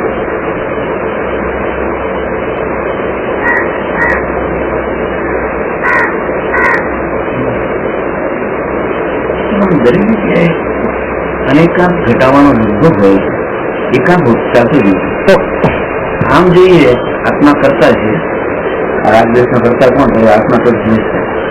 આમ જોઈએ આત્મા તો કરતો નથી, આ તો અપેક્ષા ઘટિત કરીએ ત્યારે ખબર પડે છે કે આ રીતે કરતા છે, આ રીતે અકર્તા છે. પણ આપણે જોર જે દેવાનું છે અકર્તા ઉપર છે, ભૂમિકા અનુસાર. ભૂમિકા અનુસાર એ સમયે પણ જેમ હમણાં કીધું ને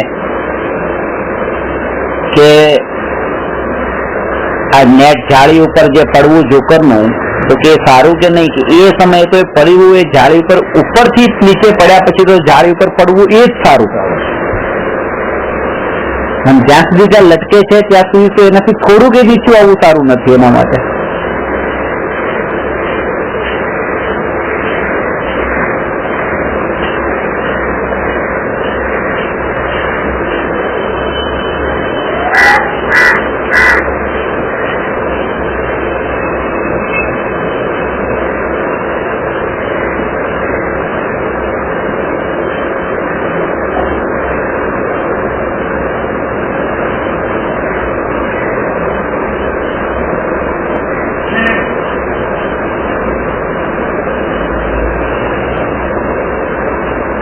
ઘરના કિચનમાં તમે આજ સુધી ગયા નહીં, પત્ની છે બધું ખાવાનું બનાવી દે છે, લાવે છે, મગર એક વખત તમારે પાણીનો ગ્લાસ લેવા માટે ઉભા થવું પડ્યું, ત્યારે તમે વિચાર કર્યો છો કઈ વાંધો નહીં, કાલે પત્ની પછી 15 દિવસ માટે જતી રહેવાની છે, તો પછી આ બધું રસોઈ મારે બનાવવી પડશે, તો આ એક ગ્લાસ છે મેં પાણીનો લીધો, એમ સમજી લો કે આવતીકાલથી જે મહેનત કરવાની છે એની આ પ્રેક્ટિસ છે.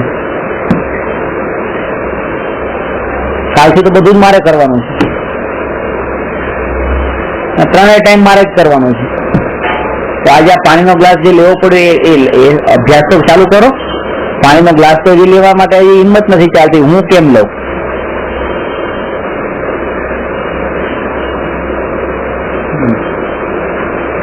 આખા જગતની બધી પર્યાયો જયારે મારા જ્ઞાનમાં મારે જાણવાની છે, કેવળ જ્ઞાનમાં, તો હું આ એક બે પર્યાય તો જાણી લઉં કે આ લાદેન મરી ગયો, આ જાણીને હું એનો જ્ઞાતા રહું. ત્યારે આ કેવળ જ્ઞાન મારે પ્રાપ્ત કરવું છે ને, તો એ કેવળ જ્ઞાનની પ્રેક્ટિસ એ તો કેટલું મોટું કામ છે. એના માટે અહીંથી પ્રેક્ટિસ તો શરૂ કરું એક બે પર્યાયથી તો, અને એક બે પર્યાયમાં પણ હું હજી નથી રહી શકતો, એમ ત્યાં તો નિરંતર જ્ઞાતા રહેવાનું છે. હવે તો એક સમય માટે નથી રહી શકતો, બધી જ પર્યાયોનો અને નિરંતર જ્ઞાતા, ત્રણ લોક, ત્રણ કાળનો, લોકાલોકનો, આખા જગતનો અને નિરંતર જ્ઞાતા. એનો અભ્યાસ અહીંથી કરવાનો છે કે અમુક પર્યાયનો અમુક સમય માટે તો જ્ઞાતા રસ.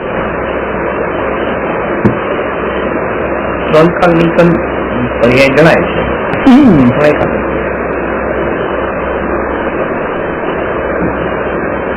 એક વાત સત્ય રૂપે માની કે આ રાગાદી વિકલ્પ એ ક્રિયા માટે અકિંચિત કર છે, કશું જ કરનાર નથી, એમ જાણીને એ સમાઈ ગયા છે પોતાના રાગાદી ભાવ. ત્યારે તળતા જાય છે.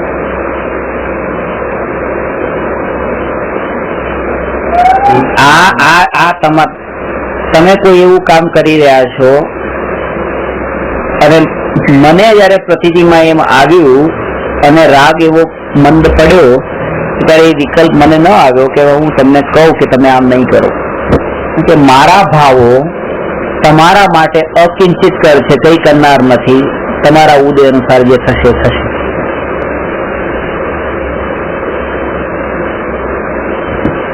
અને એનાથી શું થયું કે તમારા આત્મામાંથી તો ભાવ ગયા નહીં, ચાલુ જ રહ્યા. મારા આત્મામાંથી ભાવ જે થતા હતા આત્મામાં કે આને હું પલટાવું ને આને પલટાવું, એ ભાવ નહીં રહ્યો. ત્યારે રાગ ઉત્પન્ન ન થવાનું કારણ તો મળવું જોઈએ ને, કેમ ન કરવું રાગ? ખરેખર રાગથી કામ થતું નથી, દ્વેષથી કામ થતું નથી.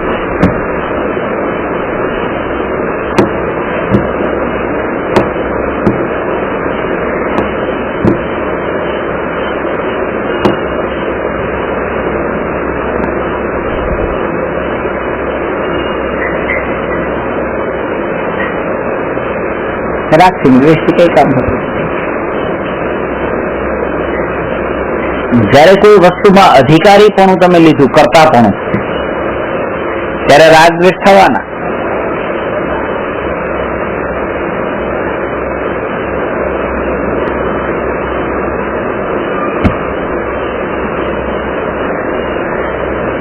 કનેક્શન જોડાઈ ગયું ને. જ્યોર્જ બુશ ને ઓબામા, જયારે આ થયું ને 2001 ત્યારે બુશ હતા, અત્યારે ઓબામા છે. ઓબામાને તો કઈ લેવા દેવા નતા જયારે થયું ત્યારે, કશું લેવા દેવા નતા, પણ એના કારણે કનેક્શન જોયું ને, એનો અધિકારી પણ પોતાના ઉપર ના ગયું, પૂરા કર્મ પોતાના ખાતા બાંધ્યા. એટલે કોઈ આ ભાઈ આપણ સાથે લડતા હોય ને તો હું ત્યાં જઈને મારે એમનો સંદેશ છે, તમે જાઓ, હું આ સંભાળી લઈશ. નેતાની બનવું તો વગર કારણે આપણે એક પળના જશ માટે દુનિયામાં વાવા સાંભળવા માટે થઈને એમાં ભાવોથી પણ આ તો નેતા બહુ હવે એના અંદર છે ને સ્ટ્રોંગ પૂરેપૂરા એની તમે અનુમોદના પાછળ અનુમોદના કરી રહ્યા છો, પૂરી અનુમોદના કરી રહ્યા છો. જયારે એક ખુશીનો ભાવ પણ એક પળ માટે જયારે અંદર થાય છે ને, હાશ સારું થયું લાદેન બસ આટલું. તમે કોણ? તમને એમ લાગે છે કે આ ખોટું કર્યું હતું એને, પણ એ ઉદય એમ કે છે બરાબર જ કર્યું હતું. ઉદય જેમ હોય એમ જ કરે ને. તમે એને એ પ્રોપર ન જોઈને ઇમ્પ્રોપર છે એમ કેમ જોયું? હું તો પ્રકૃતિના સ્વભાવની દ્રષ્ટિએ જયારે વિચાર કરું ત્યારે એમ લાગે કે હવે આતંકવાદનો નાશ થશે, આતંક હવે નહીં રહે આ જગતમાં, આ દુનિયામાં. એમ કેમ માની શકાય? જયારે પંચમ કાળનો અંત આવતો હોય ત્યારે તો આવું થાય ને, વધે જ. આ બધી કેટલી ખોટી કલ્પનાઓ છે, કેટલી કલ્પનાઓ છે.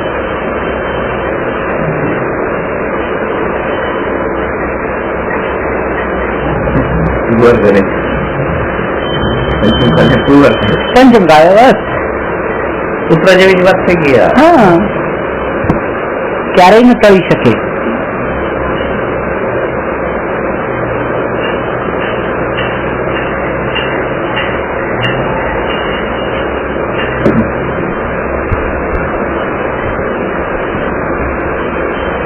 ત્યારે મહાવીર ભગવાન નો સિદ્ધાંત યાદ રાખવાનો, બસ અહિંસાથી જ શાંતિ છે.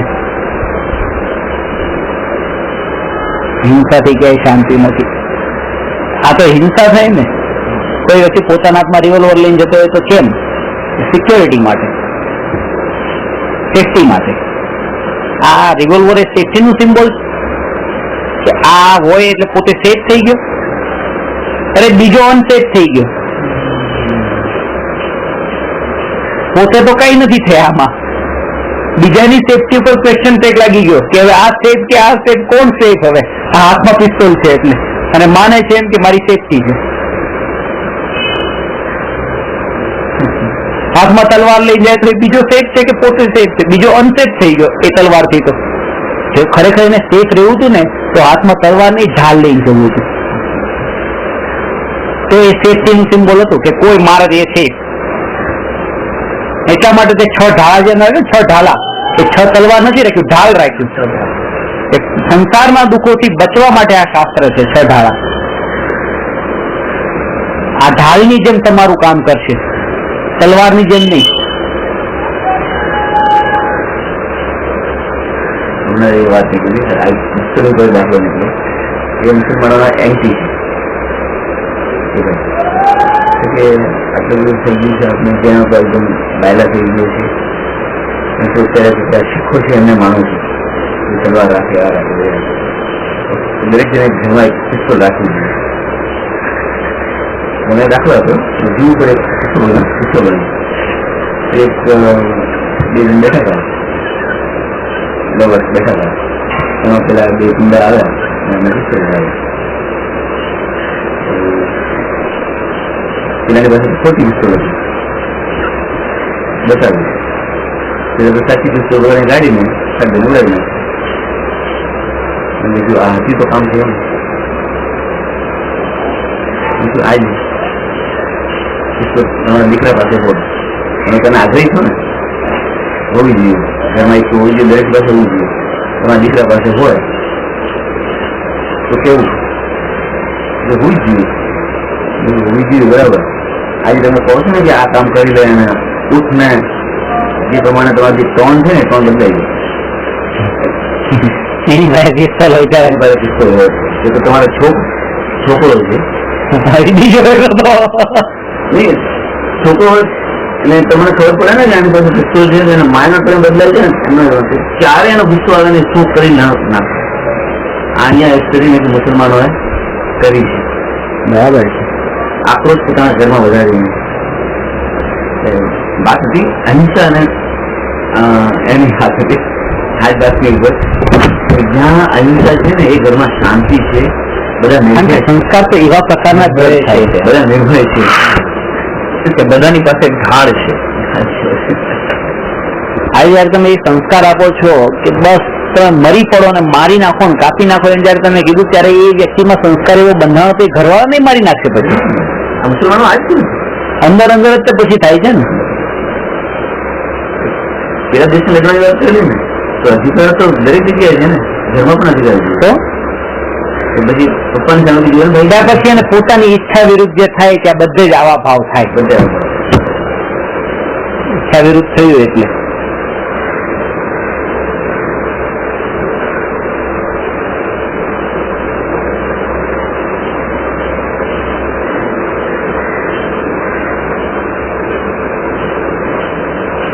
સમ્યક દ્રષ્ટિના જે સપ્તભયોથી રહિત હોય છે ને એમાં છે કે સુરક્ષિત પોતાને સુરક્ષિત છે. સમ્યક દ્રષ્ટિ કેમ સુરક્ષિત છે? એની પાસે ચોકીદાર હોય છે એટલે બોડીગાર્ડ હોય એટલે કે એના કારણે સુરક્ષિત ક્યાં છે? એનો કઈ ભરોસો થોડો કરાય. ઇન્દિરા ગાંધીને એના જ બોડીગાર્ડે મારી નાખ્યો. જેના કારણે એમ માને છે કે બસ મને વાંધો નથી, કોઈ મને મારવાનું નથી. આ છે ને બોડીગાર્ડ મારી રક્ષા માટે, એને જ મારી નાખ્યા.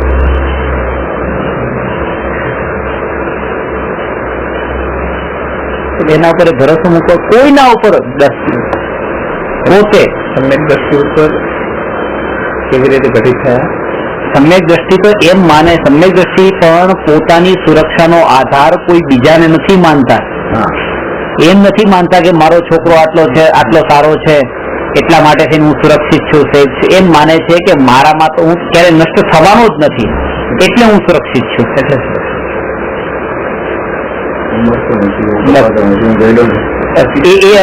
હું સુરક્ષિત છું.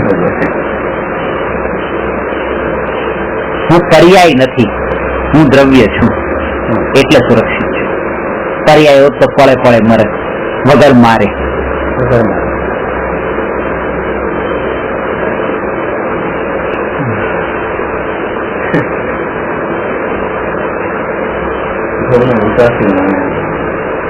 સંજોગો ભેગા થાય છે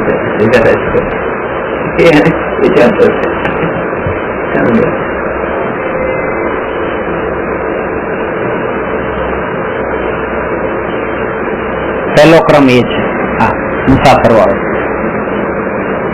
પછી એ મુસાફરી પણ નથી કરતું, એ મુસાફરીમાં પણ પોતે સ્થિર છે. અત્યારે અહીંથી અહીંયા ફરી રહ્યો છે પણ અહીંયા જ્ઞાતા છે ને અહીંયા જ્ઞાતા છે, એના જ્ઞાતાપણામાં તો પોતે સ્થિર છે.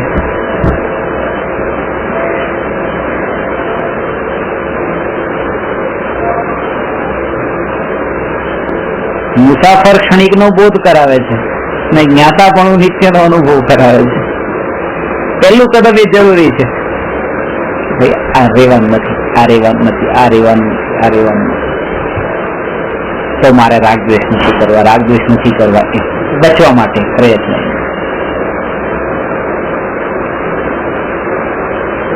મુસાફરી પણ એ જ કરી શકે જે નિત્યના બરાબર હોય તો જ કરી શકે. એટલું જ છે કે મારી મુસાફરી શું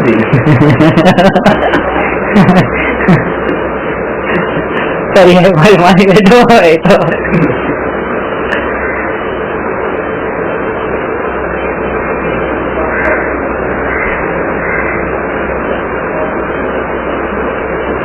ક્ષણિકપણું જેને ખબર હોય કે ભાઈ અહીંથી મરીને હું ત્યાં જન્મીશ, ત્યાંથી મરીને હું ક્યાં ક્યાં જન્મીશ,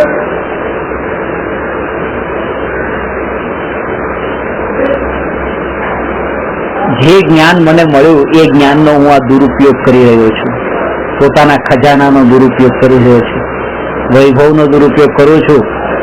નિગોદિયા જીવને મારા જેટલું જ્ઞાન નથી. મને જે જ્ઞાન મળ્યું તો એ જ્ઞાનનો હું દુરુપયોગ કરું છું, તો દુનિયાભરને જાણવા જાઉં છું અને જાણીને રાગદ્વેષ કરું છું.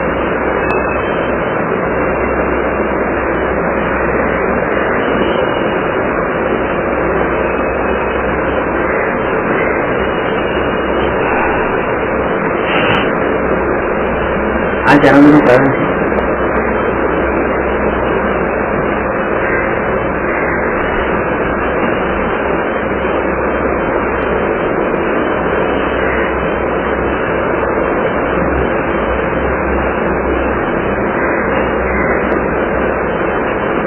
જેના અંદર હિંસાની વૃત્તિ અંદર જ પડેલી હોય ને એને આ સમાચાર સાંભળતા પણ અંદરમાં એક પ્રફુલ્લિતતા, એને આમ થોડો આનંદ, હર્ષ જેવું તો લાગી જ જાય. એને હર્ષ જેવું લાગવું એ જ વાતનું સૂચક છે કે અંદર વૃત્તિ હિંસાની પડેલી છે.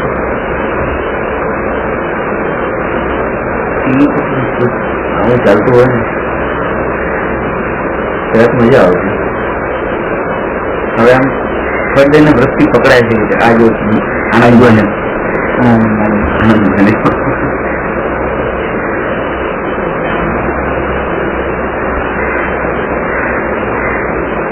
આમાં સુખ બુદ્ધિ છે, એ મરી ગયો એમ જે સાંભળીમાં સુખ બુદ્ધિ છે. કારણ કે જો અત્યારે જો સમાચાર તમને મળે એવા કે ના નથી મર્યો, હજી જીવતો, અરે હજી જીવતો એમ લાગે છે. સુખ બુદ્ધિ છે એટલે તો વ્યક્ત નથી ખરી પણ છે, પકડાઈ ગયું. પકડાય છે પેલા પકડાય આમ થયું છે. કાલે મમ્મી જમવાનું લાવ્યા, જમવાનું મેં પાછું મોકલાવ્યું. મેં કીધું કે પહેલાના એક વસ્તુ એવી યાદ આવી, પહેલાના જમાનામાં ગાય પણ મરી જતી હતી ને તો જ્યાં સુધી એ ગાયની લાશ પડી રહેતી ને ત્યાં સુધી આમ પાણી નતું પીવાતું આખા મોહલ્લામાં. ગાય મરી ગઈ, આ ગાય રોજ અહીંથી નીકળતી હતી, એ ગાય મરી ગઈ.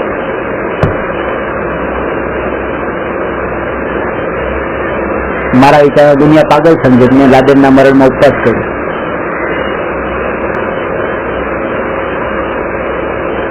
ટીવી પર આવતો હતો, મારા ઘરે તો આવતો હતો ને, પેલી ગાય તો બહાર હતી, મારા ઘરના મારા રૂમ સુધી આવતો હતો.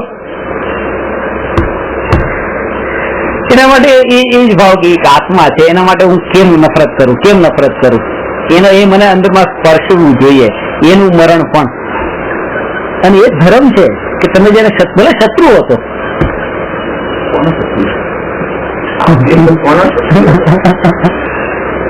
જેમને ગુનાહ કરેલા એનો શત્રુ હતો. તો શત્રુ તો એ જ હતા જેમને ગુનાહ કરેલા. એની પત્નીનો તો મિત્ર હતો. એમ આમ જોઈએ તો જેને ગુનો કરેલો એ જ અધિકારી હતો, એના હાથે મારવાનું. એ તો ખાલી એક નિમિત્ત હતો. ભૂલ કરતા તો જે મર્યા એ હતા, તો ગુસ્સો કરતા નહીં.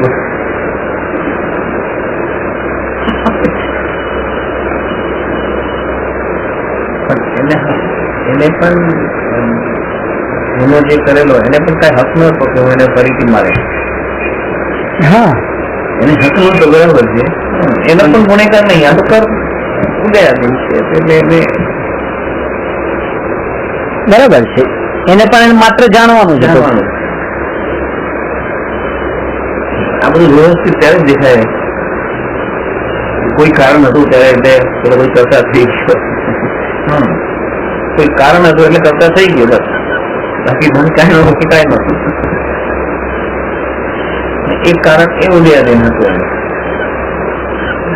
અજ્ઞાનીઓને જે ઘટના ચોંકાવનારી હોય છે ને એ આપણને પણ ચોંકાવી દે છે, કેમ કે આપણે અજ્ઞાની છે. એને આમ સ્પર્શી જાય, કારણ કે આ બધા કોળાની વચ્ચે રહીએ અને આ આનંદ માને, હું આમ નામ ખાલી જોઉં રહેવાનું છે હજી અમારે આની સાથે બધા સાથે.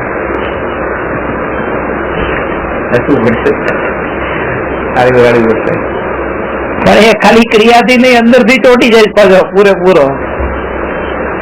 આ વાત કોઈને કહેવાય નહીં કે આ વ્યક્તિ આ તો ભગવાન હતો મારા માટે, એ કહેવાય નહીં. તો અંદરમાં મનાય તો ખરું. માનવા કહેવામાં જ માનો કોઈને વિવાદ પણ થયો, બોલવાનું થયું, માનવામાં તો કોનો અધિકાર છે આપણા ઉપર? અને એને પળે પળે દ્રષ્ટિ જેની સ્વભાવ ઉપર હોય એને એ જ લાગે કે આમ માનીને હું ઉપકાર એના ઉપર નથી કરતો, હું મારા ઉપર જ કરું છું, કે હું પોતાને કર્મની જાળમાંથી પોતાને બાંધતો બચાવું છું, પોતાને કર્મથી બચકાવું છું. એને પોતાના માટે પોતાનો જ લાભ દેખાતો હોય એના અંદર.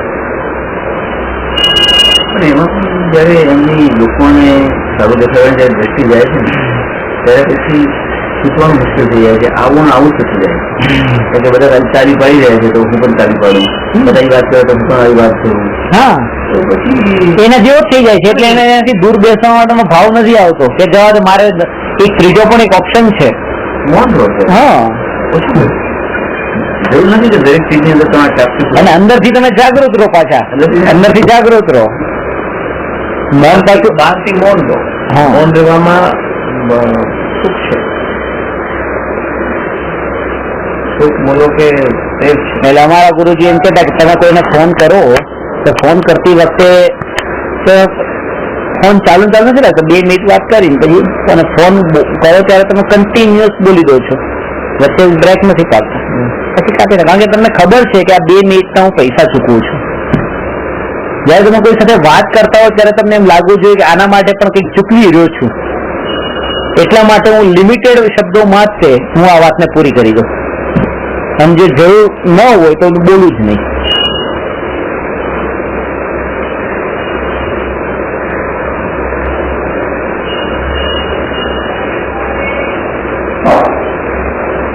કે હું નહીં બોલું તો એને કેવું લાગશે. એટલે ઘણી જગ્યાએ આપણે એને કેવું લાગશે, એને જો ખરાબ લાગશે તો પછી મારું શું થશે પાછું? એમ ભાવ પાછો પોતાના માટેનો જ છે. હું આમની સાથે હાઈ ન કહું તો એમને કેવું લાગશે, એમને જો ખરાબ લાગશે તો પછી મારું શું થશે? એ મારાથી દૂર જતા રહેશે તો મારું શું થશે? અંતે પોતાનો જ ભાઈ છે. એટલે કેવું સમ્યક દ્રષ્ટિનો ભાઈ નથી હોતો. આજ્ઞાની દરેક ક્રિયામાં શ્વાસ હોય છે. એ દરેક ક્રિયા પોતાના લીધે જ કરે છે.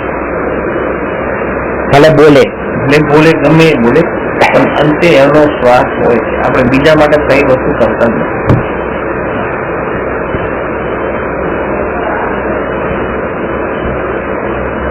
પુણ્યના ભાવ પણ આવે તો આપણે એટલે કોઈ મને પ્રશ્ન પૂછ્યો હતો કે કુંકુંડાચાર્ય સમયસાર લખવાનો કુંકુંડાચાર્યને રાગ થયો, આમાં કોનો સ્વાદ? કુંકુંડાચાર્યનો સ્વાદ. એમને તો નિસ્વાર્થ ભાવથી લખી નાખ્યું, કોઈ સ્વાર્થ નથી. એ સમયે પણ જે રાગ થયો ને, રાગની પૂર્તિ કરવા કર્યું. કારણ કે તમારું હિત કરવા માટે જો કર્યું હોત તો તમારું હિત તો હજી થયું નથી, હજી લખવું જોઈએ પણ નહીં.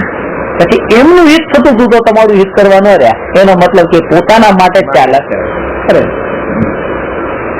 પછી કેમ વારંવાર ઉપદેશ કેમ નથી આપતા? જો જ્ઞાની આપણા હિત માટે ઉપદેશ આપતા હોય તો આપણું હિત તો હજી બાકી જ છે, થયું જ નથી, તો ઉપદેશ ચાલુ રહેવો જોઈએ. પણ નહીં, ઉપદેશ બંધ થઈને સ્વભાવમાં લીન થઈ જાય છે. એનો મતલબ કે જ્યાં સુધી ઉપદેશ આપ્યો એ પણ પોતાની નબળાઈથી જ આપતા હતા, પોતાના ભાવોની પૂર્તિ માટે જ.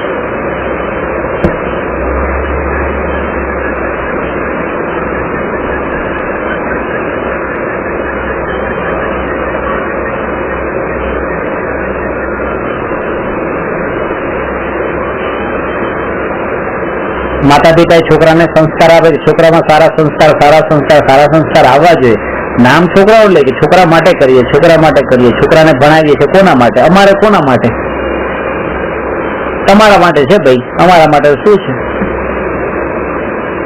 અમારો છો એટલે આ કરીએ છીએ. પારકો તો એના માટે ન કરે એમ કે મારા પણ આમાં ભાવ છે ને એટલે.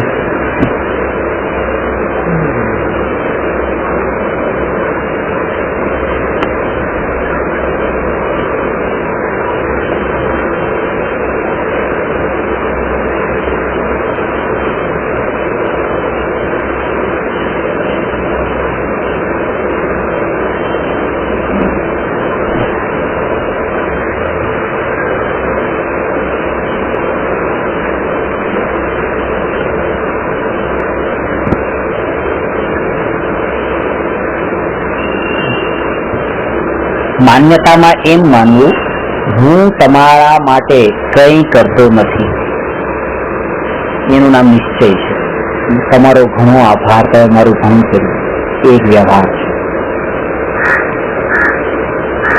કરવામાં વ્યવહાર ઉભો થાય છે, પણ નહીં કરવામાં નિશ્ચય રહે છે. વ્યવહાર એવો જ હોય, બહુ સારું કામ કરે છે, બહુ સારું કામ કરે છે, એ વ્યવહાર હોય એવો. હવે આના કર્યો તો કોણ કરે? ખબર છે કે એ કરવાના જતા કોણ કરે એની વાત જ નથી. જયારે એ કરવાનો હોય તો બીજું કોણ કરે? તમે ન કર્યું હોત તો આ કોણ કરે તેમ નહીં, તમે કરવાના જતા એટલે બીજું કોણ કરે? હા, એ પણ મારા પુણ્યના ઉદયના હિસાબે તમે કર્યું. બસ આ બોલવાનું નહીં, આ માનવાનું, આ માનવાનું. અને માન્યું ને એના કારણે થઈને તમે માન્યતામાં હવે એમ પણ માનશો કે આ સારા છે ના ખરાબ છે એવો ભાવ નહીં રહે, કેટલા ઉપકારી છે એવો ભાવ નહીં રહે.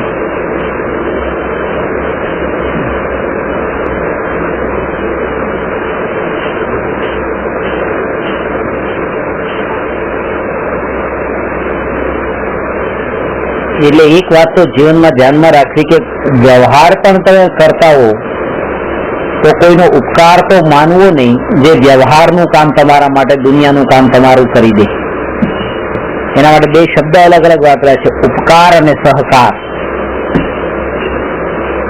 તમે મારા માટે કંઈ કર્યું તો તમારો મારા પર ઉપકાર નથી, સહકાર છે. સહકાર એટલે સાથે રહેવા વાળા, સમાન લેવલ વાળા. એક અજ્ઞાનીનો અજ્ઞાની ઉપર સહકાર જ હોય, જ્ઞાનીનો અજ્ઞાની ઉપર ઉપકાર હોય. પોતાનાથી ઉપરનું જેનું લેવલ છે એ કંઈક કરે.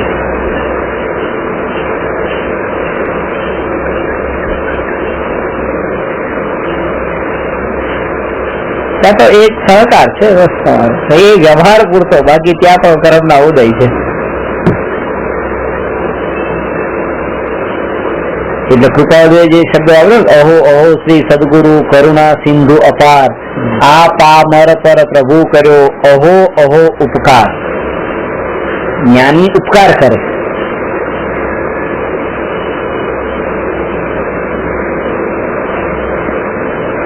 જ્ઞાની ઉપકાર કરે એનું કારણ છે કે એ જ્ઞાની છે. જ્ઞાની છે. એ અગર અજ્ઞાની હોય તો સહકાર થઈ જાય. પછી કરે ત્યાં સમર્પણ ભાવ પણ, જેનો તમારો કોઈ ઉપકાર હોય ત્યાં સમર્પણ ભાવ વધારે હોય. પણ એ પણ થયું તો આપણે ઉડ્યાની ત્યાં પણ ઉડ્યાનું સરસ થયું. અને એ જ ગુરુએ તમને શીખવાડ્યું હતું. તમે જેનો ઉપકાર માનો છો ને, ગુરુજી જ્ઞાન આપવા બદલ આપનો ઉપકાર, તો જ્ઞાનમાં શું આપ્યું? એ જ આપ્યું કે એમ માનજો કે મારાથી નથી મળ્યું. ગુરુ શિષ્યને એ જ શીખવાડે છે. આમ જ માનજો કે મેં તમને નથી આપ્યું, તમારો ઉદય હતો. વ્યવહાર પાછો એવો જ કરે કે આપ નથી. કાનજી સ્વામીના સ્વર્ગવાસ પછી ભાવેલજીએ એક આર્ટિકલ લખ્યો હતો, એમાં વાંચ્યું હતું કે गुरु के समझाने से शिष्य को समझ में नहीं आता, गुरु के समझाने से शिष्य को समझ में नहीं आता, शिष्य के समझने से शिष्य को समझ में आता है. ऐसा समझाने वाले गुरु अब हमें कौन मिलेंगे? गुरु समझाते ही नहीं, गुरु के समझाने से शिष्य को समझ में नहीं आता. पर छेल्ले શું કીધું? ऐसा समझाने वाले. नहीं समझाता तो फिर समझाने वाले किधर से आए? तो जो समझाते ही नहीं है तो फिर भी अंत में तो ऐसा ही कहा, ऐसा समझाने वाले. कितने वर्ष समझे होंगे? ऑलमोस्ट 45 वर्ष की.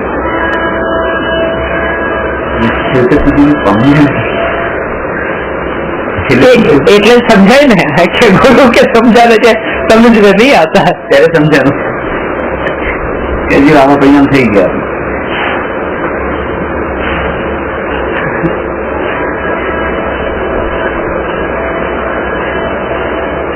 એમણે એક એવો રોલ કર્યો છે પોતાને અજ્ઞાની બતાવવા, એમ બતાવ્યું છે કે વ્યવહાર આવો જ હોય એમ. એમણે વ્યવહાર કહી દીધો, પણ જ્ઞાનીઓનો પણ વ્યવહાર એવો જ હોય.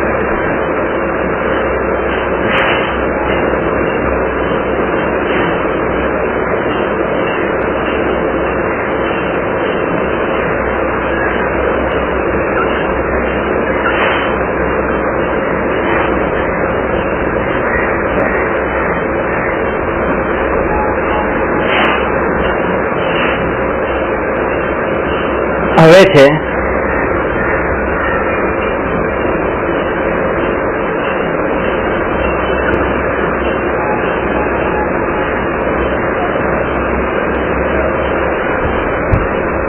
વિતરાગતા તરફ દ્રષ્ટિ કરવાથી રાગ થાય છે, રાગ પર દ્રષ્ટિ કરવાથી પણ રાગ જ થાય છે.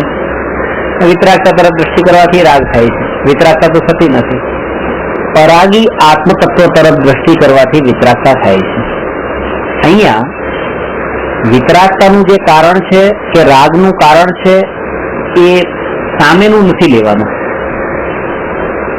ભગવાનમાં પ્રગટ થયેલી વિતરાગતા મારા રાગનું કારણ છે એમ નહીં, કારણ કે ભગવાનમાં પ્રગટ થયેલી વિતરાગતા તો અનંતકાળ સુધી ટકે છે,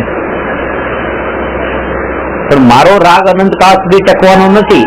એનો અર્થ એ થયો કે ભગવાનમાં પ્રગટ થયેલી વિતરાગતા નહીં, પણ એ વિતરાગતા ઉપર જે મારી દ્રષ્ટિ જતી હતી એ દ્રષ્ટિ જ મારા રાગનું કારણ થતી હતી. એટલે કે કોઈ પણ પર પદાર્થ મારા રાગ દ્વેષનું કારણ નથી, કોઈ પણ પર દ્રવ્ય કે પરભાવ મારા રાગ દ્વેષનું કારણ નથી. એના પ્રત્યે જે મારી દ્રષ્ટિ જાય છે એ જ રાગ દ્વેષનું કારણ છે. એટલે બહાર ક્યાંય છે જ નહીં, ઇનર પ્રોસેસ છે, જે અંદર છે એ જ બહાર આવે છે. દ્રષ્ટિ બધા પોતાના દરેકે દરેક વસ્તુ એ આજ ટીવી ચાલુ કર્યું જ ન હોત તો સમાચાર મળત જ નહીં. આ દ્રષ્ટિ ગઈ ત્યાં ગડબડ થઈ. એ ઘટના તો ક્યારની ઘટી ગઈ ત્યારે તો આપણે આરામથી ચેનથી સૂતા હતા, અને જયારે કઈ નથી ઘટતું ત્યારે આપણે ઊંચા નીચા થઈ ગયા છીએ. એનો મતલબ એ થયો કારણ કે એ ઘટતું નથી, ત્યાં નથી, પણ આપણી દ્રષ્ટિમાં એ ટાઈમે છે, અને જયારે ત્યાં છે ત્યારે દ્રષ્ટિમાં નથી. એનો મતલબ કે દુઃખ જે છે એ દ્રષ્ટિનું છે, દ્રષ્ટિનું નથી. બે ઘટના ઘટે છે, એક તો 9 ને 5 ઘટે છે, બીજી 11 ને 5 ઘટે છે. ખરી ઘટે છે 11 ને 5. ત્યારે જણા એક ખરી ઘટના છે, એક ખરી ઘટના.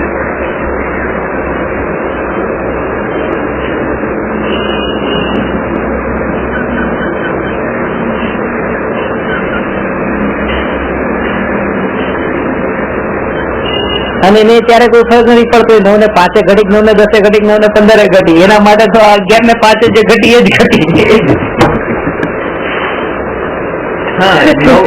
નહીં 9 10 હતી, 9 5 એનું સત્ય તો એ છે કે 11 ને 5 એના જ્ઞાનમાં જણાય છે, એને આનંદ નું કારણ કે દુઃખ નું કારણ બની છે.